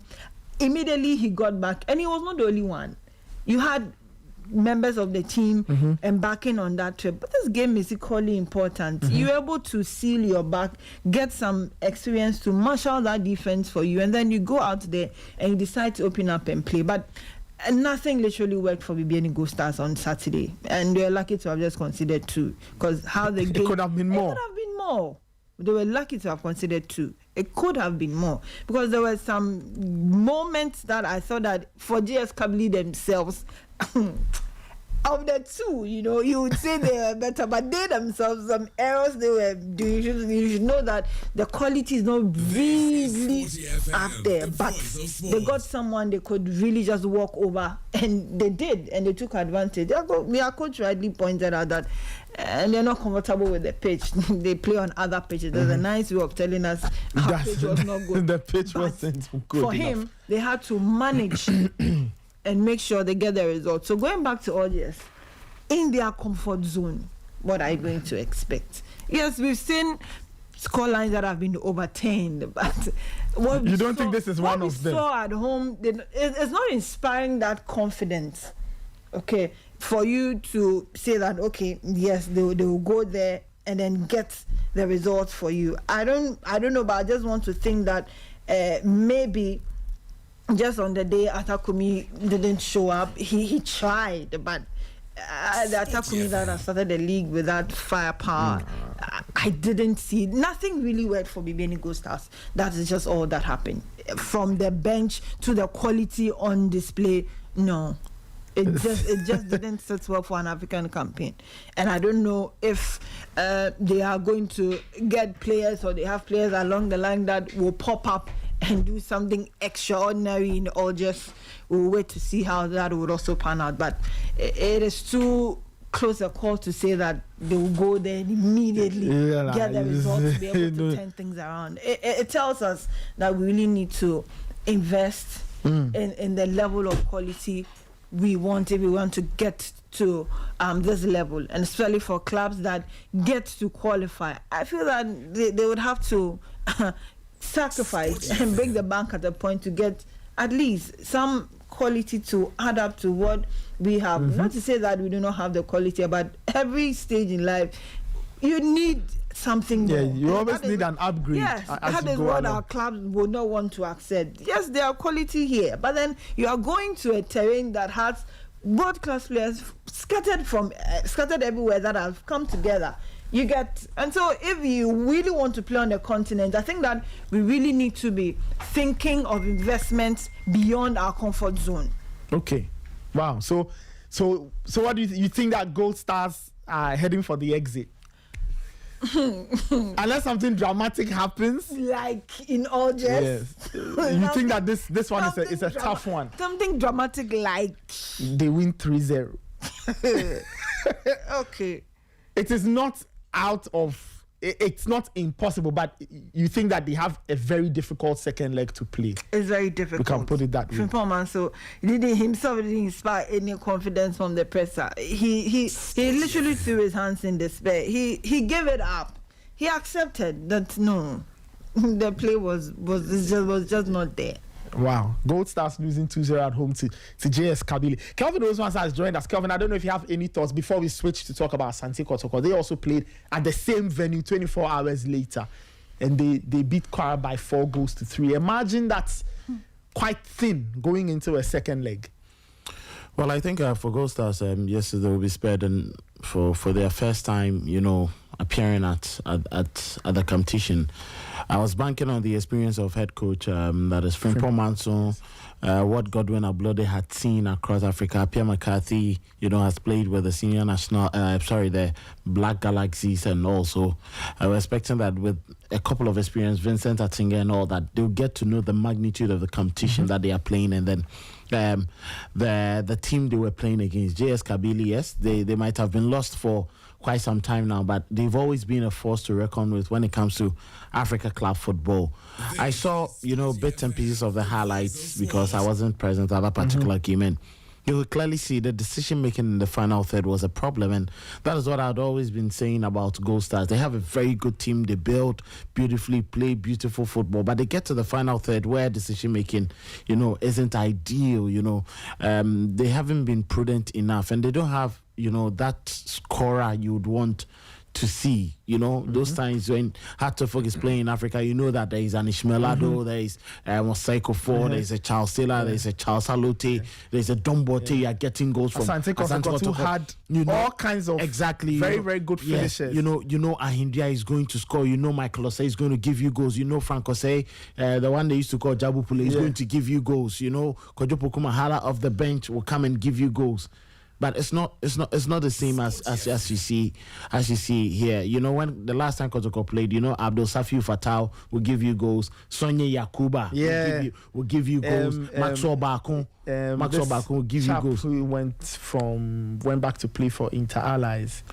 Martin. No. I'm trying to remember the Asante Kotoko forward. He wasn't Ghanaian. Ahmed Toure, all those guys. But it's a bit problematic. So I would spare them. I think JS Kabylie just banked on, how they play North Africans. I don't know whether Frimpong Manson lost count of how these people would want to play. They will just sit back, watch you play all your game. They will lock up the shops, and if you are not able to get goals against them, they just hit you on the brakes and then they get the goals. But let's wait and see. Maybe this experience will be good enough for them, and then they will be learning lessons. On the trip, it's going to be quite difficult, but this is a game of football. You can never discount, your opponent, and let's wait and see what will happen. But on paper, you can clearly see that these guys are gone. They are done with the competition. they are done. All right, let's talk about Asante Kotoko now. Kotoko beat Kwara by 4-3 at the Accra Sports Stadium. I was shocked, really, at the flurry of goals. The two teams kept scoring. They kept going back and forth, exchanging the goals. Ultimately, Asante Kotoko got the even goal in 7. They won by 4-3. Michael Asaribedu is joining us. Michael, can you hear me? Yep, I can hear you. All right, Michael, thank you so much for joining us. Good morning. Your initial thoughts on this result, Asante Kotoko exchanging goals with Kwara, and then the game ending 4-3 in this first leg. Your thoughts on this? I mean, we've seen teams ultimately execute well in second legs with these kinds of scorelines, but this scoreline is thin, and Kotoko are taking a very thin advantage to Nigeria ahead of next weekend. If you permit me, I think something brief on BBN goals. Okay. Separating the reality and the facts from the expectations. I think even within the Gold Stars fraternity, they will feel that there was an okay performance and the results that they chalked was expected, because contest, the two clubs, JSK is better than Gold Stars in every aspect of football administration. They are an experienced side, so the game they played against Gold Stars on Saturday, was their 214th CAF Interclub game. It was game number 1 for BBN Gold Stars. So JSK has amassed over 200 appearances in the CAF Interclub competitions, be it the Champions League, the Confederation Cup, and then if you are to add the CAF Super Cup appearances, the then Africa Cup Winners' Cup, it takes you to beyond 215. So you definitely are facing a side with that prestige, with that heritage, and Gold Stars hadn't any. Then again, the coach, Joseph Zemba, he took Orlando Pirates to the quarterfinals of the CAF Confederation Cup. He's coached not just in South Africa with Orlando Pirates, but he's also coached in Morocco with Raja Casablanca, and has enough experience facing other African clubs. Coming here to play against Gold Stars was not anything new to him, albeit JSK hadn't played in Africa for some time, but they had experience in terms of players who were playing for them, and the coach also had the experience of being there. Consistency, stability. Sporty FM. Gold won the Ghana Premier League. This is their first ever try in Africa. If you go back to last season, it was the same for in Swartreman FC and then FC Samates. If you go back 2 seasons back, Midiama had been in Africa before. Dreams FC were just making a first-time appearance. And you have to look at the lack of consistency in terms of the teams Ghana present for Africa every other year or every year. So when you have the likes of GSK benefiting from it, because they have 4 clubs showing up. So 2 in the Champions League, 2 in the Confederation Cup. So even if there are new clubs who will show their faces, you at least find 2 out of 4 who have been there in either once in the last 2 editions or twice in the last 3 editions. We don't have the same story as has been in the last 5 campaigns. That's the fact of the matter. JSK spent in excess of €1 million in the recently ended transfer window. That is much like the entirety as regards the worth of this BBN Gold Stars team. There is a gulf in terms of the class, the quality, the standard.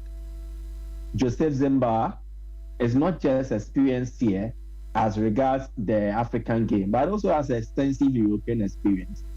He's a former manager of Lokomotiv Moscow, and this is not beyond the last 5 years. He has gone to coach Lokomotiv Moscow in the Russian Premier League. It should tell you his pedigree. If you compare him to Frimpong Manson, whose best job until now had been serving Asante Kotoko and Bofa Kwatano, but for these clubs, he was basically coaching in the Division 1 league. So the gap in quality and class is there.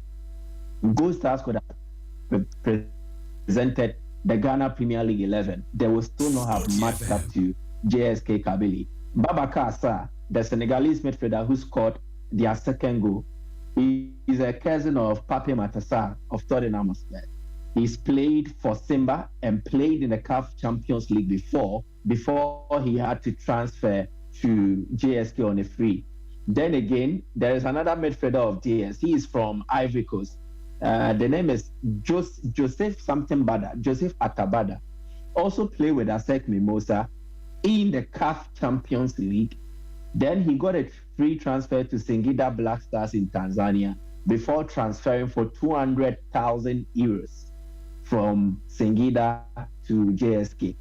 The 2 starting midfielders in the middle of the pack, or the double pivot for JSK on the day, had more than 15 Champions League appearances between them. You compare that to the starting midfield of BBN Gold Stars, and then you know the gulf in quality. Emmanuel Fosuche, Francis Chene had never tasted football outside Ghana before.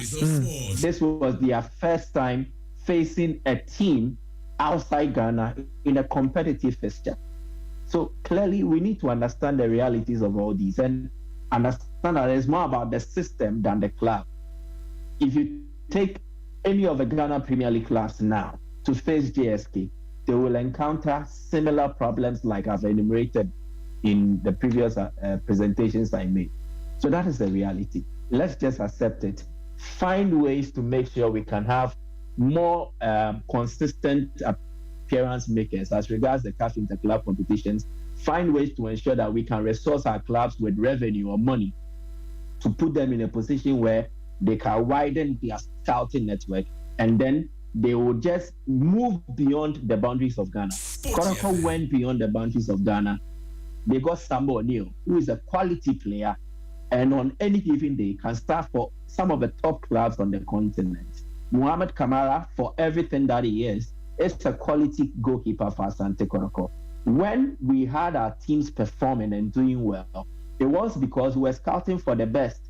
So when Ash Gold and Kotoko were fighting for Valentine Atem, it was because they had seen him play in the CAF interclub competition for this Cameroonian side. I've forgotten the name.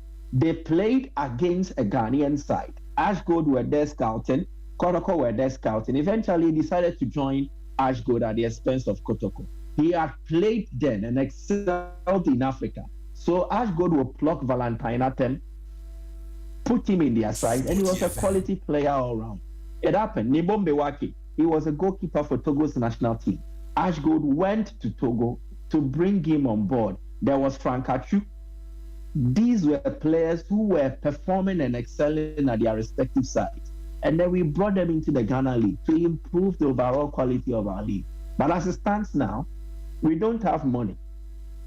So we can't even get the best of the local talents around. They are moving abroad. Look at the number of players Right to Dream Academy has exported to FC Neustadt. These are talents who would have enriched the local terrain. But our clubs don't have money to run an efficient development system or youth development system. And these are stars who have been exported. Now, if you check Division 1, Division 2, they sell more players abroad than even our Premier League clubs do. And so you have a select few who are quality circulating around the local scene. And that is the biggest issue we need to look at. How do we resource our clubs with quality? Sadiq Adams, Wakas Mubarak, Jonathan Mensah, they profited from an efficient youth setup. Mubarak Wakasu, Sadiq Adams, from the academy setup that had been instituted by then Ajax Amsterdam and Obasanjo Fields' partnership. It brought a lot of quality through that fold, including the likes of Daniel Opare. But as it stands now, if you go to Obuasi, what is a talent factory producing footballers for our clubs? None. So I some of the best players from Ghana and still promote from within. But now Kotoko cannot even promote from within. But it was through this same promotional strategy that brought them players like Francis Akwafo. But now they are not getting them. So it is a system problem. Let's understand it. Ghost Stars will go and play today. They won't achieve anything. The next day, another team will come. They will go and do the same thing because we have failed to be consistent in terms of our approach. Clubs are now adopting short-term principles, medium-term principles, and not long-term. So Frimpong Manso is now the head coach of Viviani Ghost Stars. But I can bet that before the season ends, we might be discussing his exit from Ghost Stars, or we might be discussing the likelihood of him being sacked and not continuing the season. And that is the biggest pain we have. We are not consistent enough. All right. I mean, interesting points there. Let's switch tracks. Let's talk about Asante Kotoko. They got a 4-3 win against Kwara. Crazy game it was, Michael. Crazy game. The two teams exchanged goals. Your thoughts on proceedings?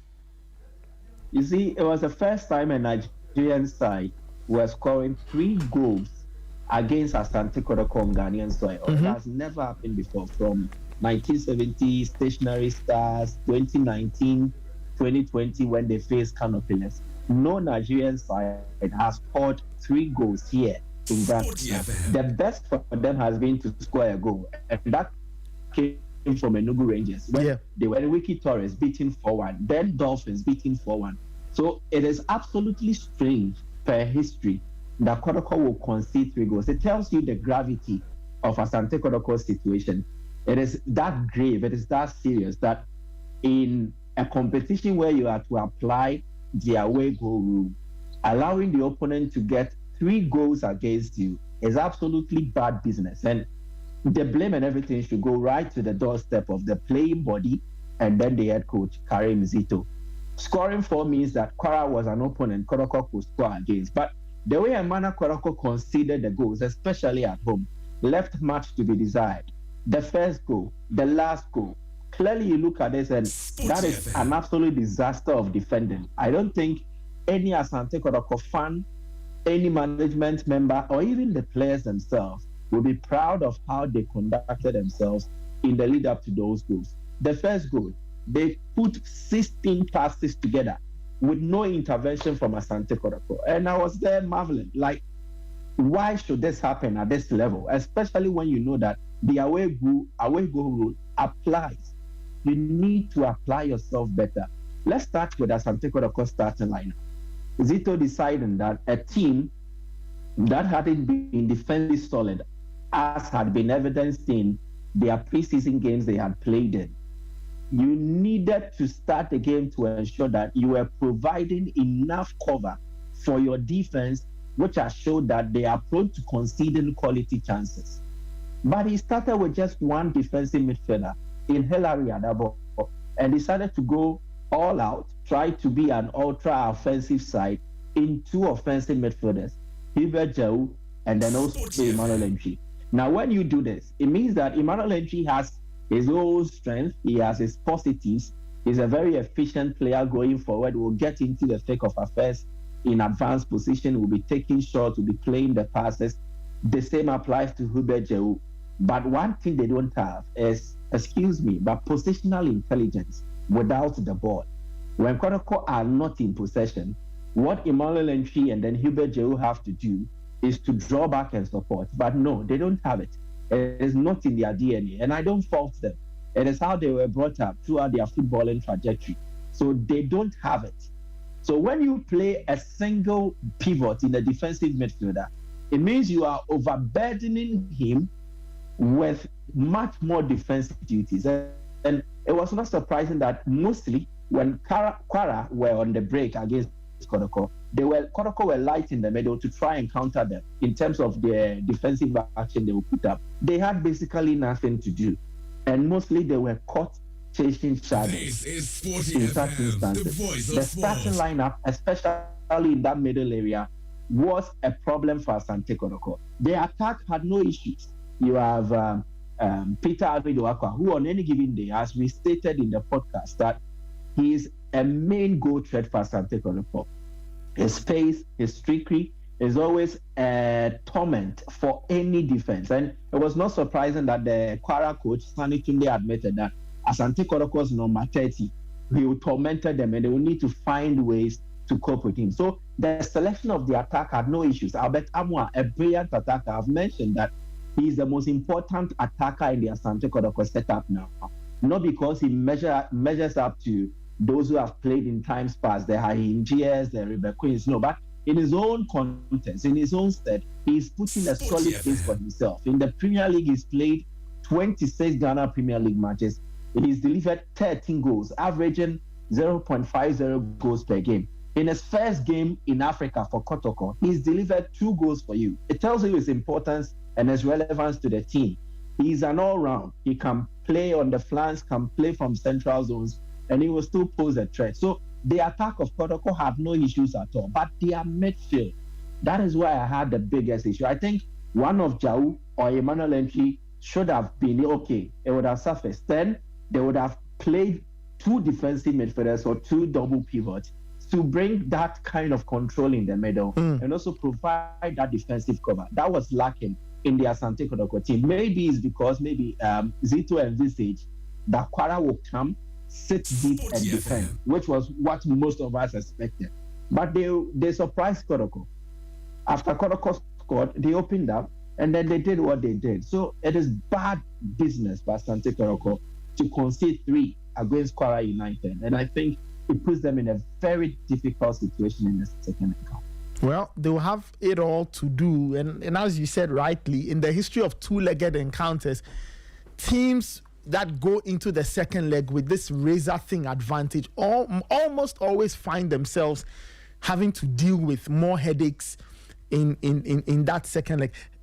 Kelvin knows what I was saying. Kelvin, you were also at the stadium. It must have surprised you what you were watching, seeing Kotoko give away goal after goal after goal, especially knowing that it could come back to haunt them in next weekend second leg? Michael has said, you know, all the things that Kotoko had issues with, but I also think that, you know, at this level, players at times need to win games for their team. Someone like Albert Tamwa, he knew that yesterday Kwan Poko wasn't playing, so everything, the onus lied on him. The sort of performance he gave, it's called a hat trick. Was a brace. A brace, actually. Yeah, Okay. it was phenomenal. You know, it was. Albert Tamwa scored 2. Hat trick. Yeah. Ablo got that header for the third goal. Oh, okay. So it was credited to Ablo. Okay, not okay. So what I think happened is, fine, you may have a loose midfield, a very loose defense, but in critical moments, you need certain players to stand up. Number one is the goalkeeper. Mohamed Kamara, he was imposed yesterday. I still have issues with his basic goalkeeping.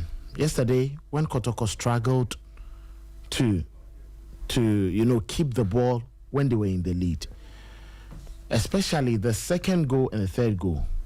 The first goal, after the 16 passes, was a cross, a mid-air cross from the left-hand side. You know, a mid-air cross from the left-hand side that came, and then the player just tacked home. So what I was expecting was the goalkeeper in the second goal, which Emmanuel Entry lost the ball. It was a pass that was supposed to find Entry and Peter Amidu, but poor communication between the two, and then they got the ball into Asante Kotoko's half.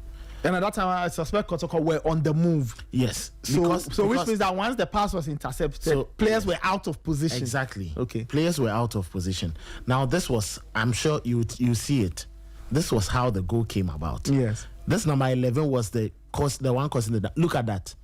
Quick passing, he picked up the return, and that was it. So it was too easy for them.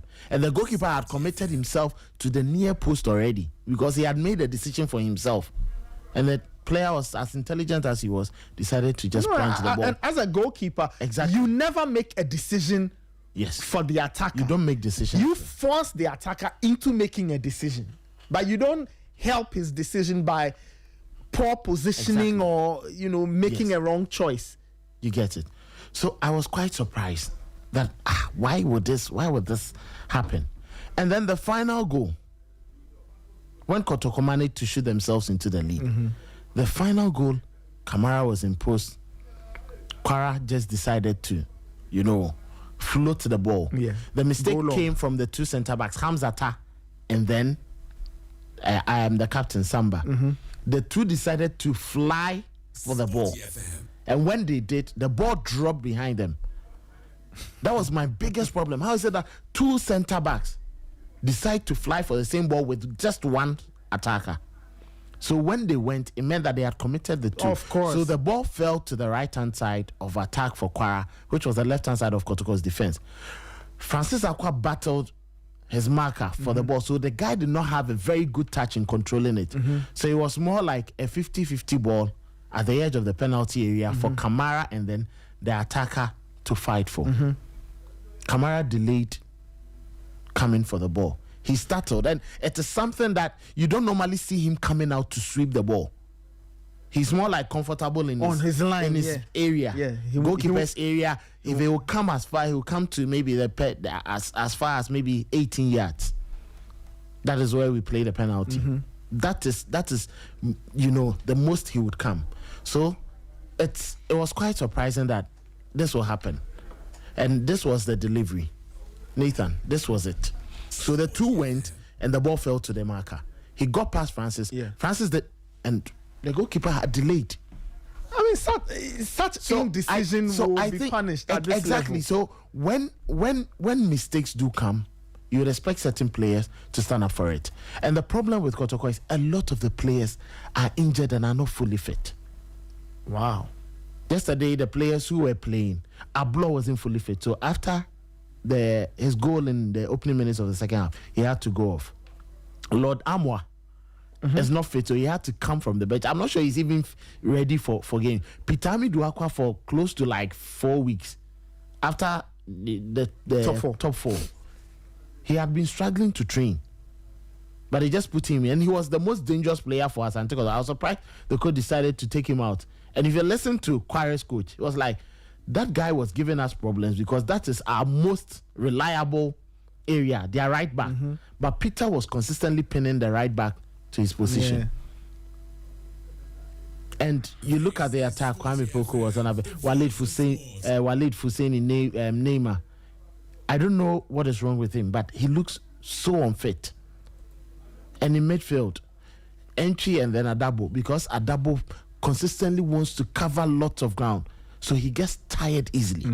And then the captain of the team, because the midfield is also loose, there are times he wants to do most of the build-up.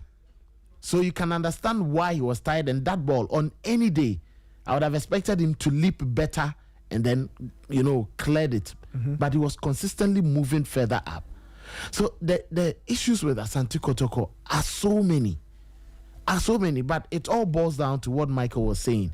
The fundamentals. In the last 5 seasons, different clubs in different competitions.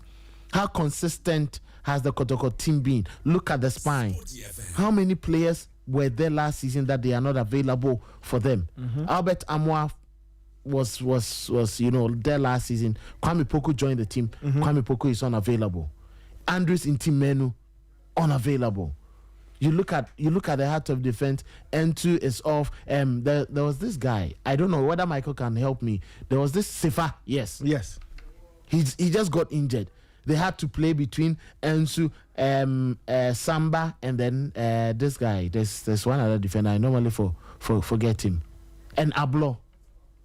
So every now and then it's chopping and changing. Today, Patrick Essiedu gives you the best performance of his game. The next day, it's a problem. Yesterday, he had to go off after that tackle that brought the penalty for Kotoko. The 4th goal that was scored by Albert Amwa. And Francis Akwa had to replace him. So lots of inconsistencies. And I think that decision-making from the coach too yesterday, some of us were surprised with the kind of substitution he was making. At 4-2, the game was like 5 minutes to the end of it. I was expecting that a change would come where he would bring someone to come and shield his defense. Yeah. Or bring on Ansu to come and deal with the aerial threat and maybe push Samba into central midfield to help Adabo with the tackling. But that wasn't the case because he wanted another goal. And that brought the doom for Asante Kotoko in that regard. So I think, I don't know, but going forward, maybe in Nigeria, all is not lost. This Kwara team we're complaining in Ghana here, this team bought over 20 players this season.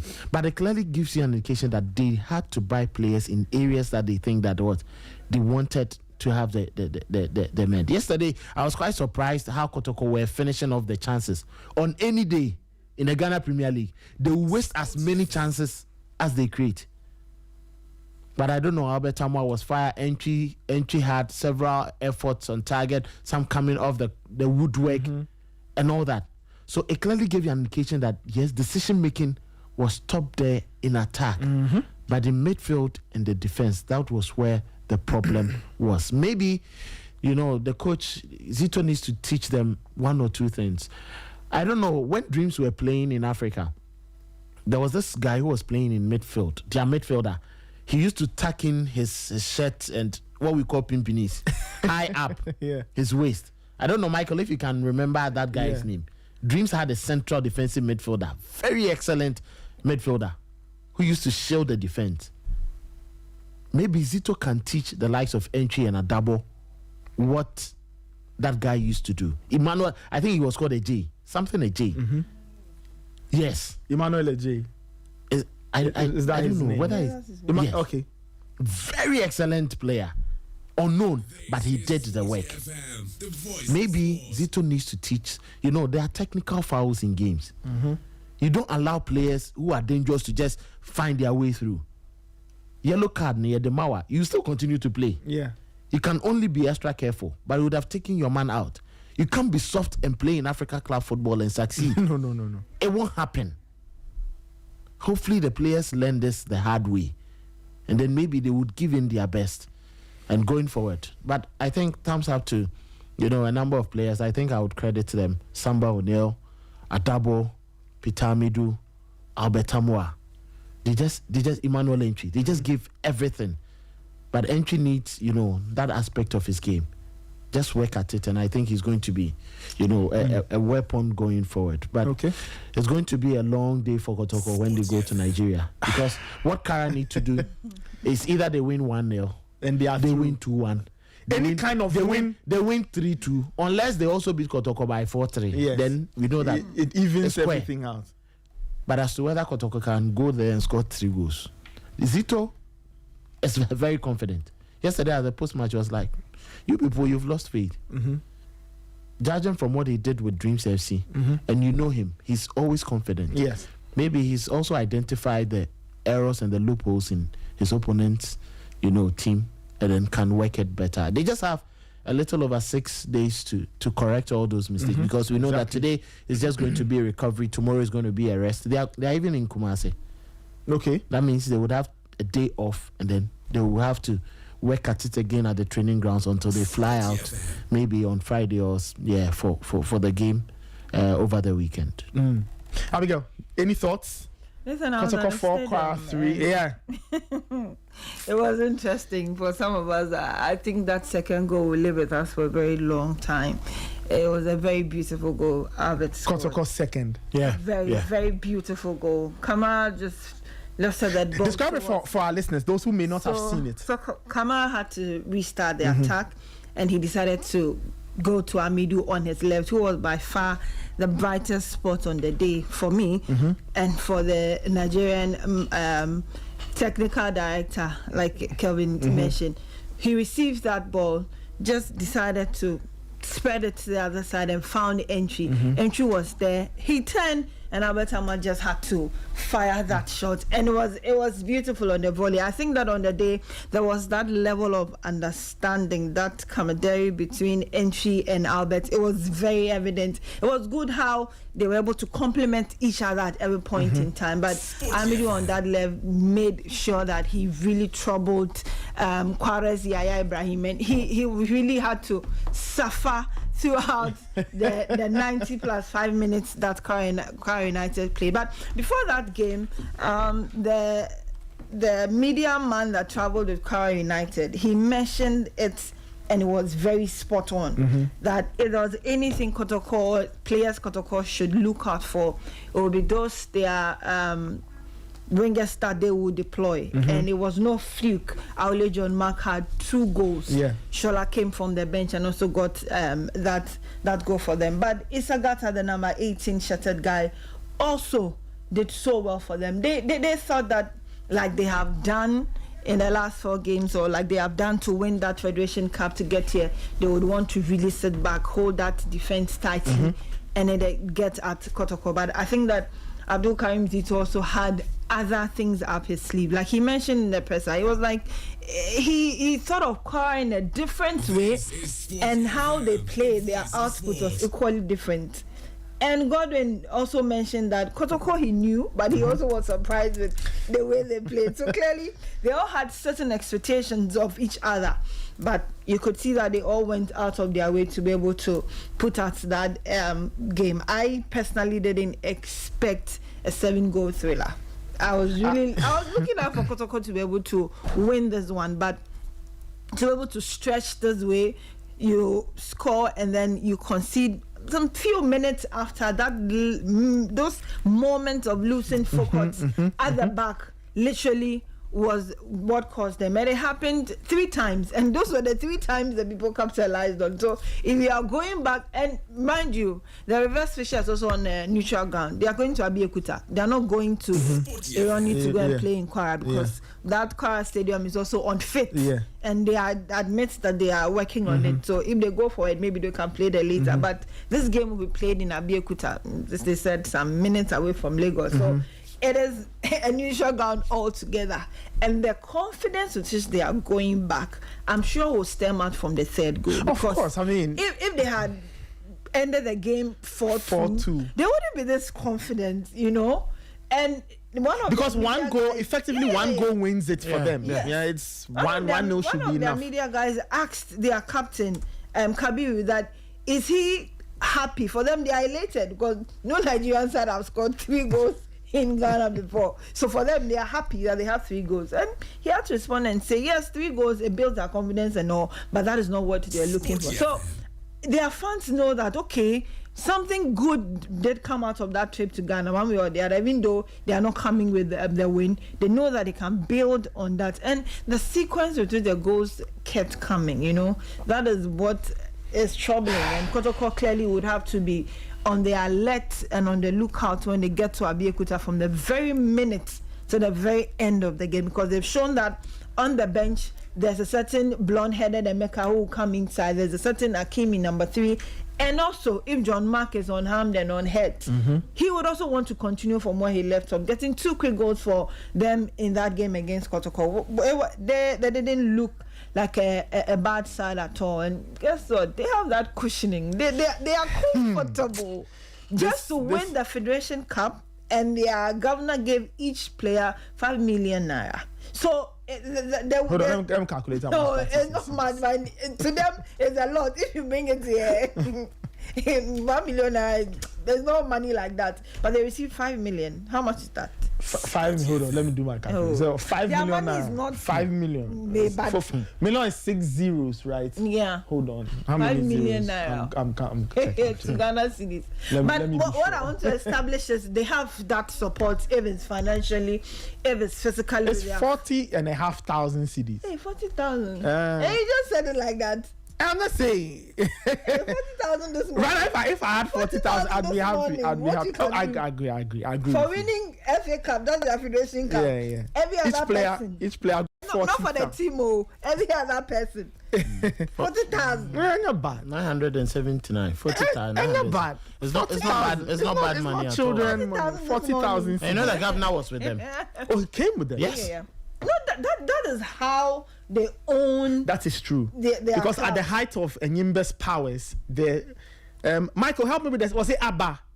The state was Abba, right? Yeah, Abba. Abba State. Yeah, Abba State. So the governor was very invested in it, in the team when Enyimba were in their pomp. And this is a club that has gone through the phases. It was originally set up for a corporation and their staff to play. At a point you realize the talent was too much, and it has gone through phases. And so it looks like they've really invested in it. And there's certain stories we were told about it's a whole community on its own that even Kotoko can bank on, because they have the most Ghanaians in that community. So maybe Kotoko can go in early and get the Ghanaians to come and support them. But if you support them, they win and they lead them there.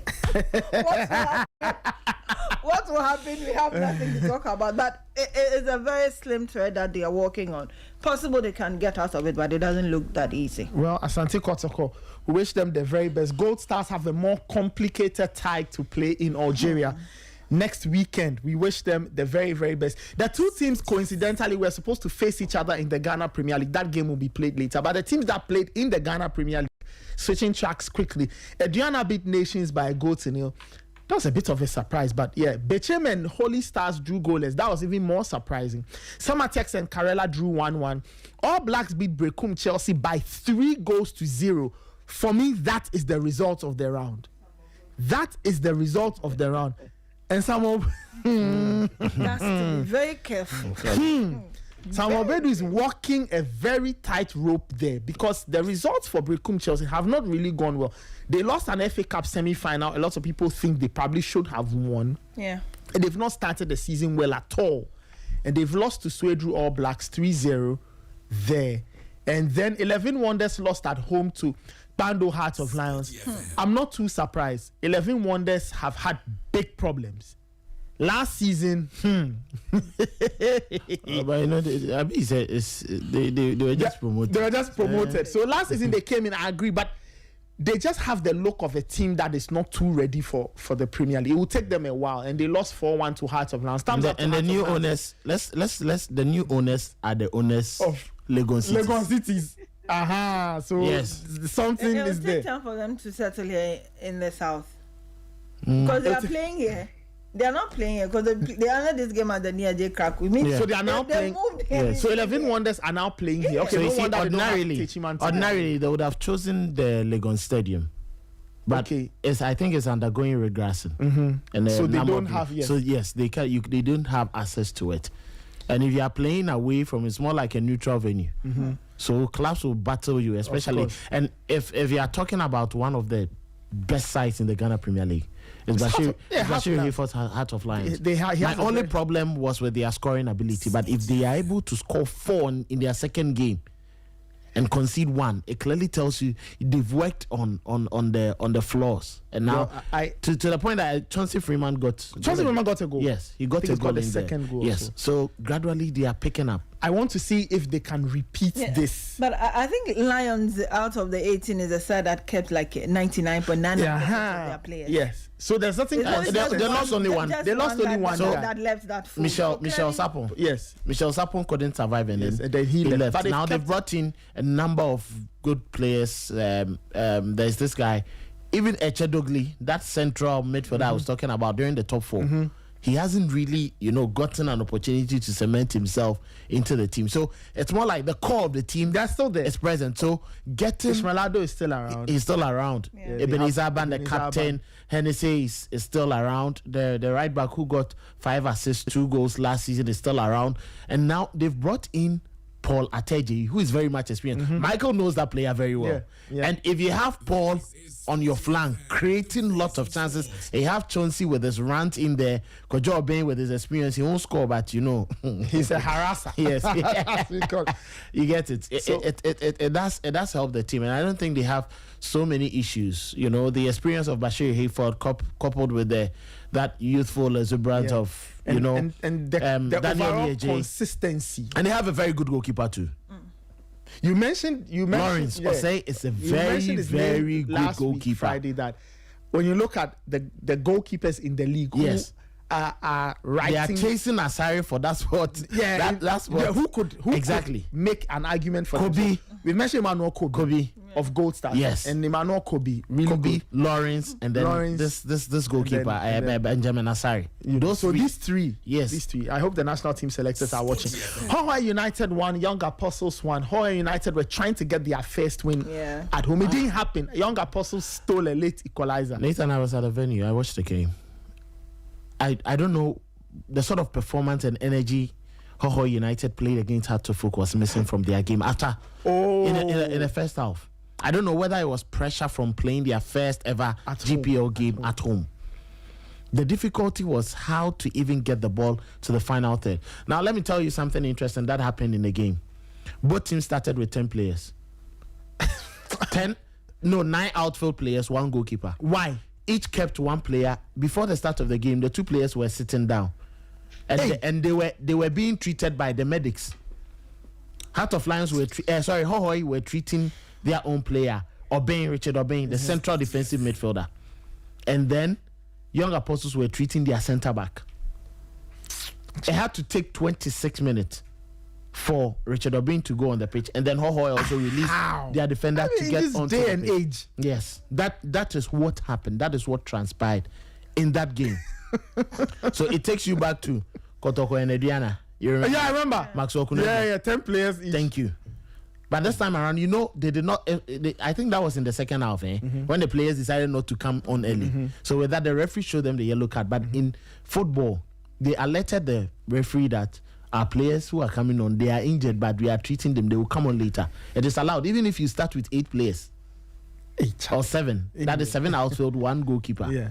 So it affected Hawaii United more because Richard Obeng is the DM. In his absence, the creative spark or the CAM role that Kojo Boama had to play, he had to now come and sit in front of the back 4. Exactly. And the back 4 was also altered because Adumako wasn't available. Sporty FM. So now they had to play with this guy. I've forgotten his name, but Paul Kwame. So Paul Kwame played with Olosode, who was the left back against Hartlepool. So it was more like now the new partnership. And then Boama had to sit in front of the defense. And Safiano had to come and play the CAM role. Of course. Which meant that Abbas, the striker, had to drop. So it was like a domino effect. Exactly. It just affected the team structure. And then Odro wasn't also fruitful with his play. So, and then Osafo too wasn't getting those passes because they had to sit very, very deep in the game. So it gave young apostles that opportunity. Let us sit back, let us watch them. Regardless whatever happened, we don't care. So it was only getting to the latter parts of the first half when they started getting into the game, because at that time, Obeng had come on to stabilize the game.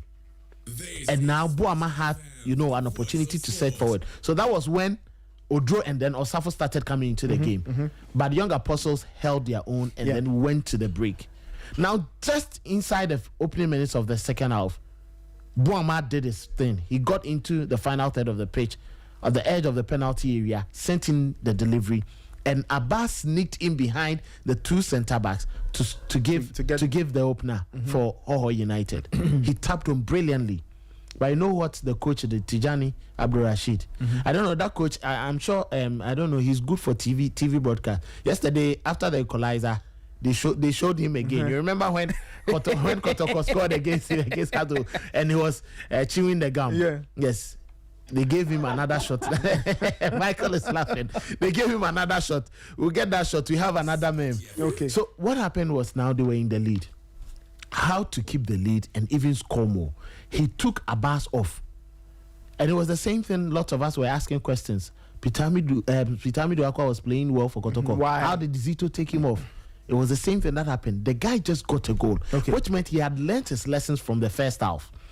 Now, what Young Apostle did was they brought on two players. Very, very excellent. Richard Opoku used to play for, isn't Swatcherman? And then there was one entry, the one who created the opportunity. He used to play for Liberty Youth.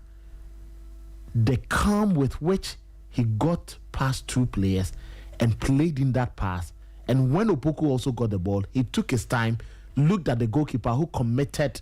That was Nketia, formerly Hartofo, who committed himself, and then he just, chipped the ball into the net, and it was 1-1. Come and see dead silence. It was more like a cemetery. Of course, nobody was around. They will be stunned by that. It was quite disturbing. And let's not forget, Young Apostles did not have their coach Henan on the bench because he was writing exams in UDS. So he had to take the assistant to work that magic for them. So now I think it's good. It's a good result for Hohoi for Young Apostles because they lost their first game to Mediama SC. Now they've managed to get a point, which is very much important for them. And then for Hohoi, 2 points, not too bad, but the circumstances with which they lost that goal, that 3 points was just bad. Well, too bad for Hohoi. We wish them the very best. I'm sure they would like to get points. The match day will close today. There's a Dreams Hearts of Oak game that will be played in Tema, right? Yes. Dreams and Hearts of Oak meet in Tema. So that game will be interesting. That game will be interesting. We'll come back tomorrow and spend some more time digesting that game with some of the other high points from Matchday 2 of the Ghana Premier League. It's 9:43. It's 9:43. We'll do some athletics very quickly before we wrap it up. There's Total English Football after this, so we'll touch on athletics briefly. Yeah. And then we'll touch base with Yao Fusulabi, who's joining us. He was our man on the ground covering the World Athletics. And it was sweet too. The 4x400.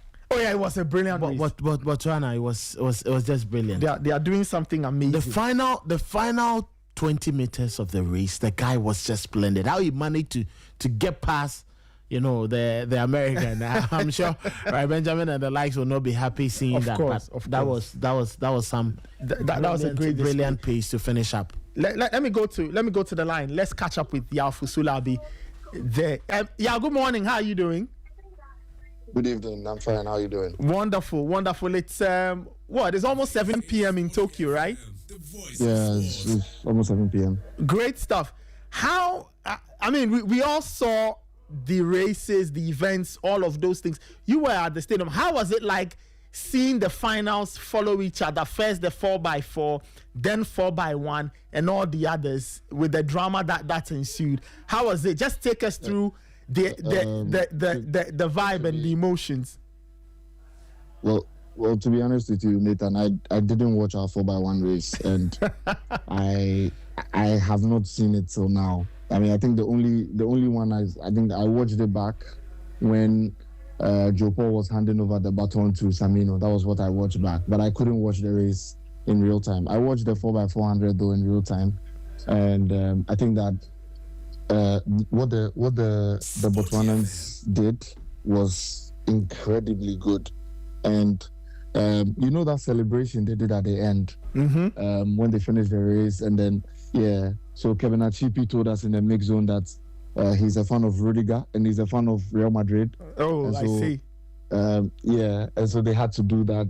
You know that thing Rudiger does when he scores. So they had to do that celebration, and you know, initially as well, just before they were about to race, Tebogo and like the four of them also did the Cole Palmer celebration. So there's just a bit of camaraderie between the four of them, and they are just really happy to share the stage with South Africa, really, because all four of them actually train in South Africa. And for Kevin Atsipi, I think that it's a personal thing, especially, you know, having to race with someone like Zakiti Nene on the anchor leg. It gave him a lot of willpower to try to beat him, because if you are training with somebody or you train with somebody the whole year and you meet him in a race like that, you definitely want to show that in a foot race you are better. And I think that if Zakiti Nene had not caught up with him as much as he did, Kevin Achipi would have probably settled for second place. But because of Zakiti, he actually powered his way to get the gold medal, and that was really, really nice to watch. I mean, if you look at just how it went, and also I think that, you know, this World Championships and that 4x400 race also showed us that Wade van Niekerk might be old now, but he still has it. Because when you look at Wade van Niekerk's split time, he was still in the 43 region, and it was van Niekerk who made sure that South Africa got on the podium. Because when you took the baton, South Africa were in 4th place, and then he was able to rally his way all the way, you know, so close to the Botswanans, and gave the baton to Zakiti Nene. And I mean, that's how it really went. I mean, for Ryan Benjamin, definitely he was disappointed, because he actually thought he had won the race. He didn't know that Kevin Achipi was coming, was breathing down his neck as much as he did. And so, yeah, it was a really, really good race. But to be very honest with you, I couldn't watch our race. I was stuck in the mix zone. It was just a pressure moment, and I just couldn't watch. I see. It must have been, you know, quite painful for you. We saw the race, but I mean, I'm sure maybe you've seen the split times and all. Yeah. What would you make of Team Ghana's run? Earlier, Raymond was saying that, look, this is what we get for our investment, no matter how small or a lack of it. Some people were expectant after the team won the heat or the semis on Saturday. But when you look at the team, what did you make of their overall run? Is this team ready for the big time? What will it take for this team to go from here to now getting onto the podium the next time the World Championships come around? Look, Nathan, the whole thing, what we've been able to achieve at this World Championship is just down to coaching. And the relay team spent 10 days in Texas perfecting their baton changes, perfecting everything around their races. And I think that is what particularly helped them. And between their coach, the coach now was George Pincock, the famous George Pincock, who has trained the American relay team, was the same coach that trained these boys to participate in this competition. So, you have a passport? Yeah, I have a passport. So I think that, you know, it's just an issue of coaching that really helped the boys. You know, I think that generally, if you look at how our relay races have gone in the last few years, this was different. And this was really, really down to the coaching and the level of preparation they got. Having to spend 10 days with each other in Texas, you know, and the weather in Texas was similar to the weather in Tokyo. So the boys really just knew what to do when it mattered. But I think that if they had run the time they ran in the heats in the final, they would have gotten a medal. But I mean, sometimes that's just how it is, isn't it? Well, it does happen that way. Just finally, yeah. Before we let you go, when you come back, we'll do a deeper dive into some of the big stories. There's actually a lot to talk about, especially with Rosieboa. And I think that when I come back, we'll have to just have an extensive show about it, because look, the way the GA have treated Rosieboa. If any of you hear that Rosieboa has decided to switch allegiance to jump for another country, I don't think any of us need to complain at all. But because it is very, very terrible. Great. Yeah. Just finally, just your overall thoughts on the World Athletics Championship. Tokyo hosted the world for almost 2 weeks. How would you wrap up the 2 weeks that you've been there from an organizational standpoint, and how everything came together? Well, I think that even the workers of World Athletics were saying that this is one of the best World Championships they've had in a really long time, and Tokyo is just, look, I call them show-offs, because they just show off, because they know that they can do it, so they are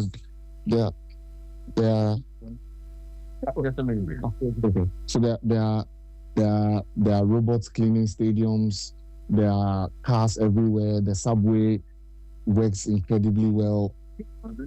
Sporty FM.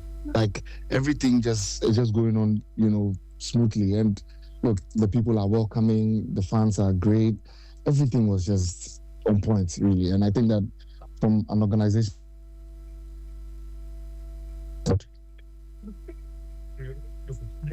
Hello, y'all. Can you hear me?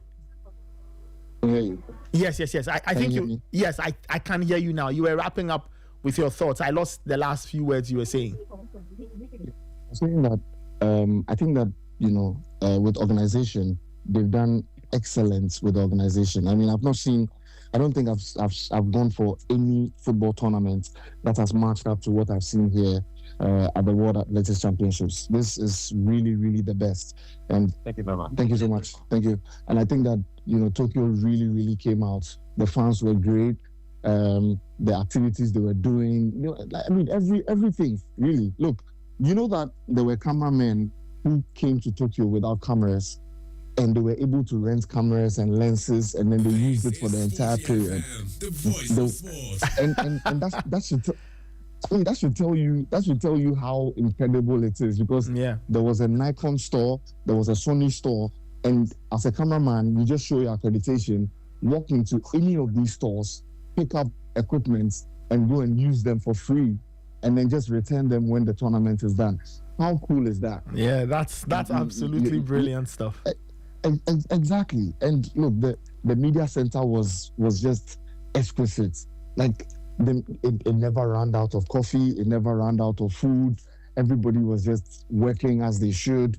Information was coming by the minutes. After every race, you get a race sheet for times, for the countries that participated, for everything really. So it was just so beautiful. And I think that this level of organization is what should go into other tournaments that are hosted across the world. And trust me, next year Ghana is hosting the athletics African Senior Athletics Championships, and I really want to see how well we do coming out to host an event like that. And also there's a world relays in Botswana, so it's like Africa has been handed an opportunity to show what they can also do. And I hope that we are able to try to match up to what we've seen here in Tokyo. All right, yeah. Look, you've had a swell time. The coverage from you has been absolutely brilliant. Safe trip back, and when you come back, we'll do a proper sit down and give listeners great insights into all the hidden stories that they do not know, and the great stuff from Tokyo. Yeah. Congrats on a great job done. Have a safe flight back, and all the best. Thank you so much, and my regards to Raymond. Tell him that he should wait for me. I'm coming for him. All right, y'all. Take care then. Tell y'all to stop changing the names. You should stop changing the names. That was y'all Fusula. I'll be joining us from Tokyo, Japan. Yesterday was the last day of the World Athletics Championship. So, Raymond, so when Yao comes back, we'll have him on. Yes. I think we'll do a dedicated show on the World Athletics Championship the organization of it, what we can learn, and then focus on Team Ghana, the stories behind the news, and some of the things, as Immortal says, the news behind the news, and some of the things that many people do not know. And Yao says he will lift the lid on a lot of the things, some of the challenges that some of the athletes had to go through just to compete at the World Athletics Champs. So we'll do all of that. Our girl was doing wash and wear. Yeah. What's your boy? After flying.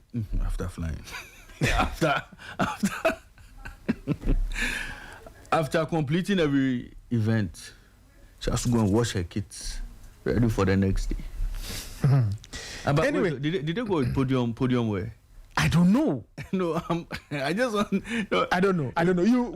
I'm curious. In fact, I have to ask about this. Did they go with podium wear? Because if they went to podium wear, then it means that we're seriously expecting medals. No problem. We'll get into that. But that's how I wrap it up this morning on the Sporty Breakfast. Coming up next is Total English Football with Yvonne Woyomi and the gang. So today Yvonne is not in the big seat. It's Gary Smith himself who's in the big seat. I don't know, maybe he might split himself into 5 different parts, like the Horcrux, or like Voldemort.